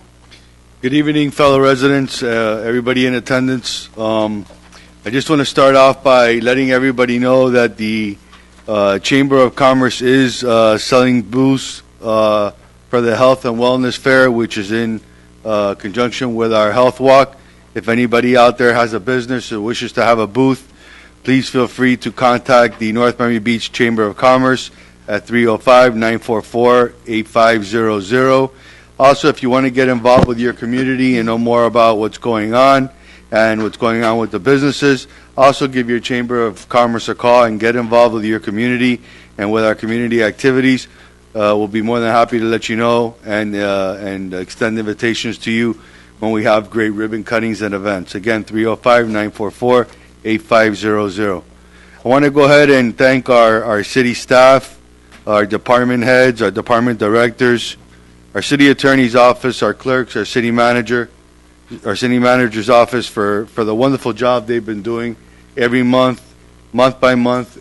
The city just keeps moving forward in progress, and we couldn't do it without the teamwork, without everybody coming together and collaborating and having a vision and moving this city forward. So I want to go ahead and thank all of you for everything that you do every day for the city of North Miami Beach. When you dress and come to work, you come to work with pride and you come to work for a great city. Thank you very much. I also would like to go ahead and let everybody know that you have a free invitation to walk as many days as you can and as many days as you want around Snake Creek Canal. Ladies and gentlemen, our staff has been working relentlessly every day to make this path a beautiful path for you to enjoy and for your kids to play and for you to exercise. Again, it's approximately 2.6 miles, and in the next upcoming months, you're going to start seeing bike racks. You're already seeing great lighting. We have great exercise spots. We have benches to rest. There are beautiful views. It's a great path. Our grass is nice and cut. It's very, very nice. We have cameras in our parks, which is something that we have been working on for so long. And little by little, we will continue to do more. But you know what? We've started with our parks. And I think this is a great thing in our city as a sense of security where people can walk at night and feel safe. So I want to go ahead and thank Esmond, his staff, our public works, all the team that's been out there working every day of the week, making this a better place for our community to live, work, play, and enjoy with our families. Thank you so much to you and your team for what you do, as this is going to be an icon. And as a member of the Florida League, I am campaigning hard to bring this project to the magazine called Quality Cities. As I meet with the Florida League in the upcoming month, I will be contacting the representative, and they will be coming down to visit, and we'll be looking out. So I'm not sleeping on that. I promised you that, manager, and I'll keep my promise. And that being said, I hope you enjoy the great things our city has to offer. I do want to go ahead and also thank. I want to thank our PD. I want to thank our police department for coming together as a family. I'd like to thank Officer Gonzalez, She's great. You're phenomenal. I want to thank all of you that got together as a team and put your efforts behind our Detective Lino and ran for him 4984. That's a number I won't forget. Let me tell you something. When you can talk the talk and you can walk the walk, ladies and gentlemen, this is what this city is all about. We have a police force that is phenomenal. They love and care for each other, but most of all, they love and care for you, and they're there to protect you. So thank you to that team. Officer Lino Diaz, I want to thank you for what you did. This hits me particularly a little close because my godfather was a police officer here with North Miami Beach Police Department over 25 years ago. And I want to tell you, it's great to see how officers come together as a family, how our city council comes together as a family, and together we embrace each other, we embrace our officers, and set all our differences aside and realize that there is a life, in front of us, somebody who stood in the line of fire and took not one, but took 2 bullets in protecting the residents of our city. So to all you neighbors out there, when you see something anonymous, when you see some suspicious activity, you can call our police department and you can remain anonymous. The number is 305-949-5500. That's our direct line straight into our police department. Please keep this number handy, as you never know what day you will need to use it. It's always good to keep your eyes and ears open and know what's going on in your neighborhood. This officer, like many others, made a tremendous difference in our community. Lino, God bless you, your family. We're all behind you. We love you. We support you. Bless you. And we're always there for you. Chief, your men, everybody that's in your department are to be commended for standing behind Lino. And all the officers that go out there every day and put themselves in the line of fire for the safety of this city. God bless you all for what you do, and I thank you again for wearing that badge and protecting us every day. That being said, good evening, and thank you very much. Councilwoman Kramer. Good evening. I just also want to give a shout out to Detective Diaz and hope that he is recovering comfortably. We certainly look forward to his return at our police department as soon as he's able to. And of course, my heart and, all of us are still thinking, of course, of Detective Mann and hoping that she's getting through this really difficult time right now. With the support of family and friends, and of course the police department. I just want to say tonight's a really great night as far as, having this public-private partnership project with Boca developers.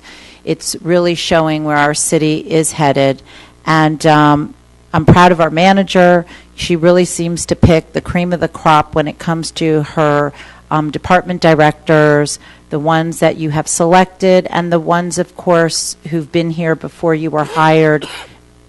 They're awesome. And I just really see great things happening with our city, and tonight's just one of those really special nights to see us keep moving into the future. And I just am excited about this milestone, and I look forward to many continued milestones to come in this city, and just there'll be a point where we won't be so fantastically amazed because it'll just be the norm here. So I look forward to that. Have a good night. Vice Mayor Martell. Good evening, everyone.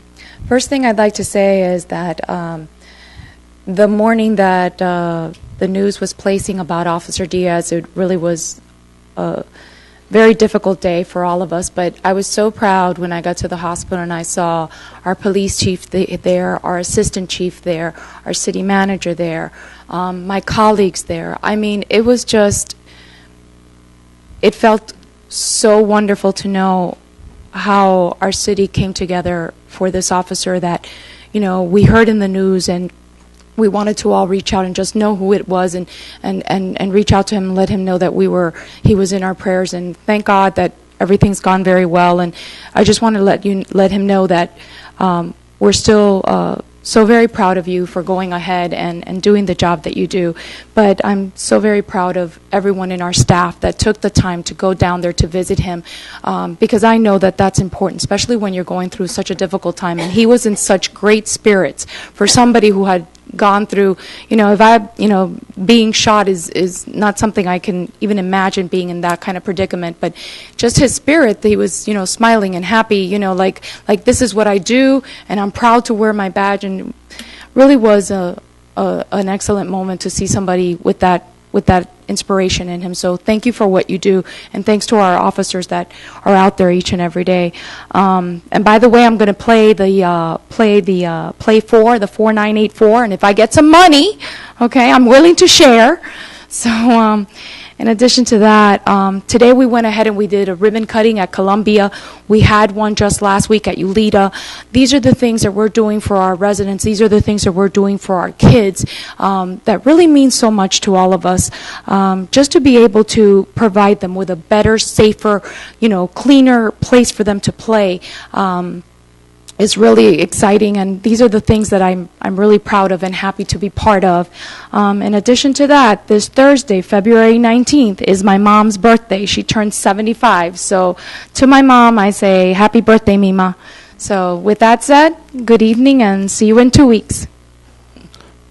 Councilwoman Smith. Thank you very much. I too want to thank Officer Diaz and his fellow officers that were standing with him when they went to do their job. I was out of town, and I will tell you I had no less than 10 residents send me the article, send me the news, that you can play the news on your phone. It was just amazing. And unfortunately, when I came back, I had a very bad cold, so I couldn't go visit him. But fortunately, he left the next day. So he's recuperating at home, and with a strength, inside strength, that if the television gave me any indication that he is ready to run in that race next year for the marathon. And so with the bullet still in his leg, and he is going to run and participate. And for him and for all of our officers that are protecting us every day, the street wants to have more protection, more protection, more protection. We have the best protection out there, and I will tell you, you have safe streets because of them. So we wish him a speedy recovery and hurry back. I can't say this in public, so if you have your television on, please turn it down, but I was the mayor's date for the Valentine's Day dance. Fortunately for me, his beautiful wife didn't feel well that night. Unfortunately for her. Now my wife knows. No. She turned her television down. But I have to tell Paulette Murphy, her staff, I have to tell you, and I'm sure the mayor will verify, not only was it the craziest fun night, and yes, my husband was with me, 49 years. Next year we're going to celebrate something big because it'll be 50 years for me. So we're going to do something big. But I will tell you, the people come up to you. And I know, Mayor, they came up to you, they come up to you. This is amazing. This is the best it's ever been. One couple has been coming for 30 years. They bring their adult children with their spouses. They are on that dance floor. She's 75 or 72 years old, and I want to tell you, they rock the place. It is just a wonderful evening that everybody can't thank us enough for doing it. So it was a nice Valentine's Day. I also want to say, when you talk about the ribbon cuttings for that we go to and, that it's maybe ceremonial. Today, and it was a lot in one day because you have the pre-council, you have the workshop, you have the ribbon cutting, and you have the council meeting.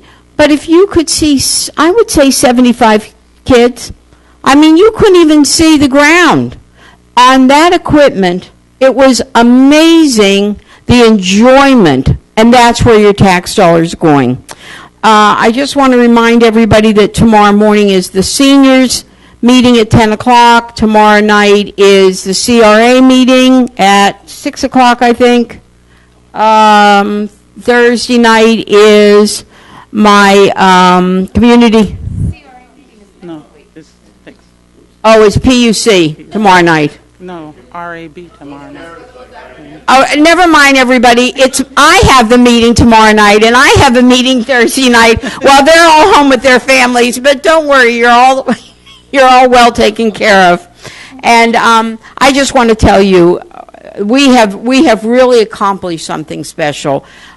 A private-public partnership that we have spoke about in this city for a long time has finally come to be. A private-public partnership that's not only the benefit of the residents and the benefit of the city, but it is today's number one excitement in all of the world, this soccer. So look for us on the map and look for what it does to your city, because it's going to be a city changer for the best thing for this city.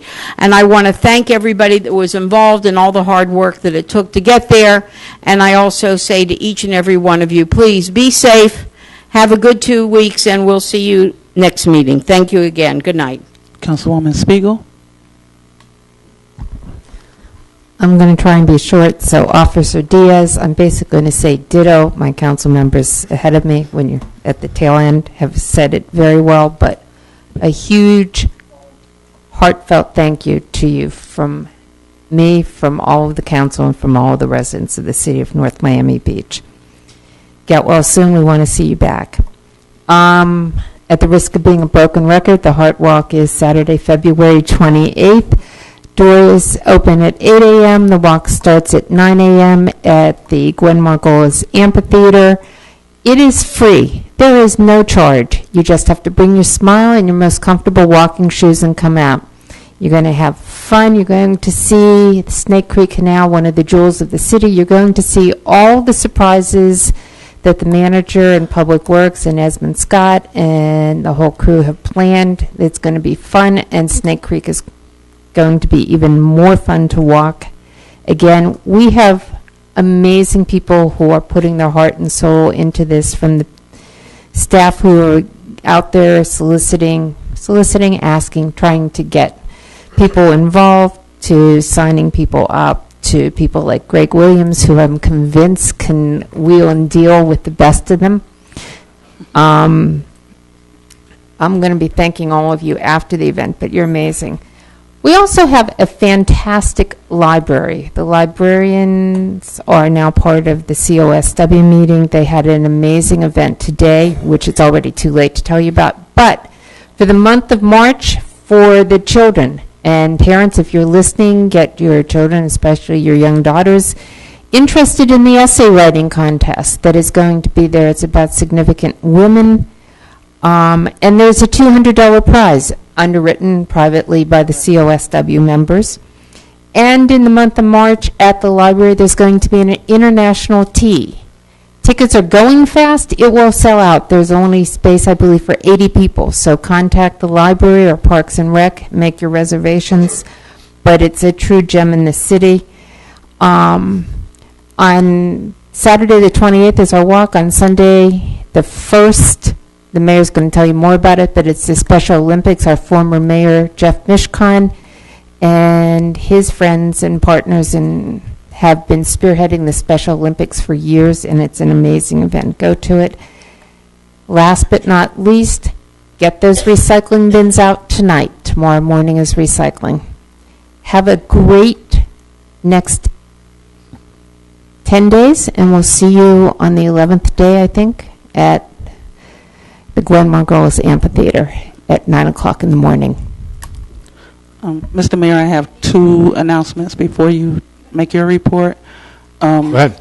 I have two announcements before you make your report. On February 28th, which is, as we all know, did you all know we were having a heart walk on that day? What?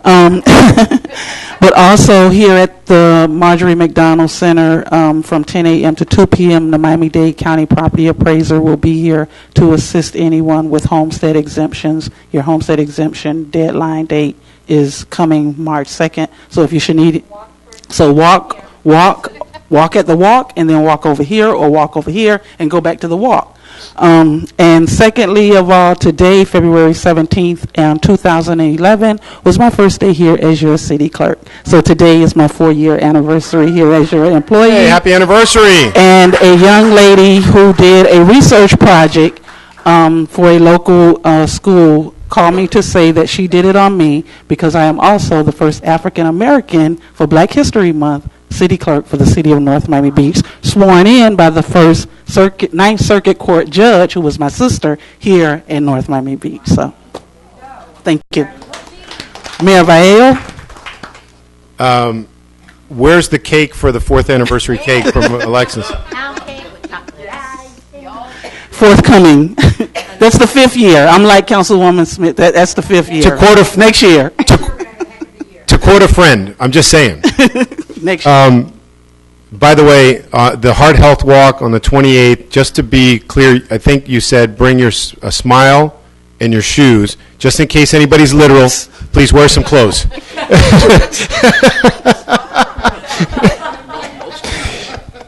Okay. Progress continues in the city this Friday for anyone that drives up and down Biscayne Boulevard. They're breaking ground on the second tower of Marina Palm, so that's a great development. Some good news. That's happening this Friday.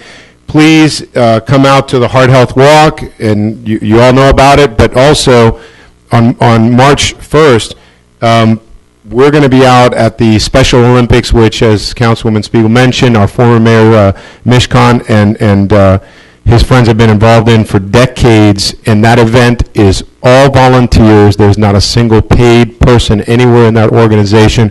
It is a fantastic event that really raises awareness and helps people. So come out. That will be I think it's 8 a.m. is the check-in, if I'm not mistaken, and it's at Traz Powell Stadium, which is Miami-Dade College North on 27th Avenue and 119, I believe, right? 119. Today, Chief, let me send a shout-out to Detective Lino Diaz. What a representative of this city's police department, what a representative of a police officer. The guy gets shot. The guy is, still in the fight, and he's in the hospital. Media talks to him, and he says, I'm just eager to get out of here and get back out there to fighting crime. What an outstanding example. What an outstanding human being. So glad that he's here in our police department and serving the residents of North Miami Beach. Chief, I want to say thank you, to your whole department. Obviously, this has not been an easy several weeks. But one of the things that really stands out, like I said, Detective Diaz with his attitude there, but also here is a guy comes out, shoots one of our officers, and that scene that could have turned into a Wild Wild West shootout. But your troops, your guys are so incredibly well trained that they took those people out. Not a shot fired, not a scratch on the person, even after one of our guys got shot. That's a testament to the training and the professionalism of this department. So thank you very much for your leadership and for all of your people there.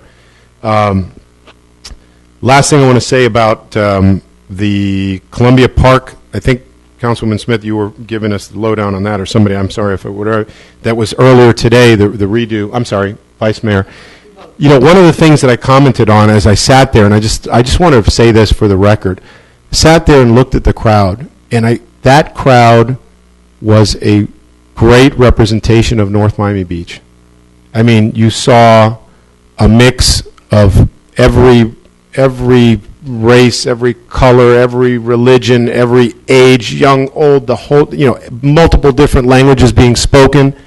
That is the beautiful mosaic that is in our city. And it was for me, it was really special to look, when we were doing that ribbon cutting, to look at the crowd and just say, this is our city. This is our city, this vibrant, multicultural gem where everyone gets along, and it was just really special. And I just wanted to say that because I really, really feel proud to be able to represent this city. So anyway, thank you, everyone. Sorry to keep you up so late tonight, but we will see you at the Heart Health Walk. We will see you at the Special Olympics, and we will see you on March 3rd. Right? Yes, March 3rd. All in favor? We're adjourned. Thank you. Good night, everyone. Happy Black History Month.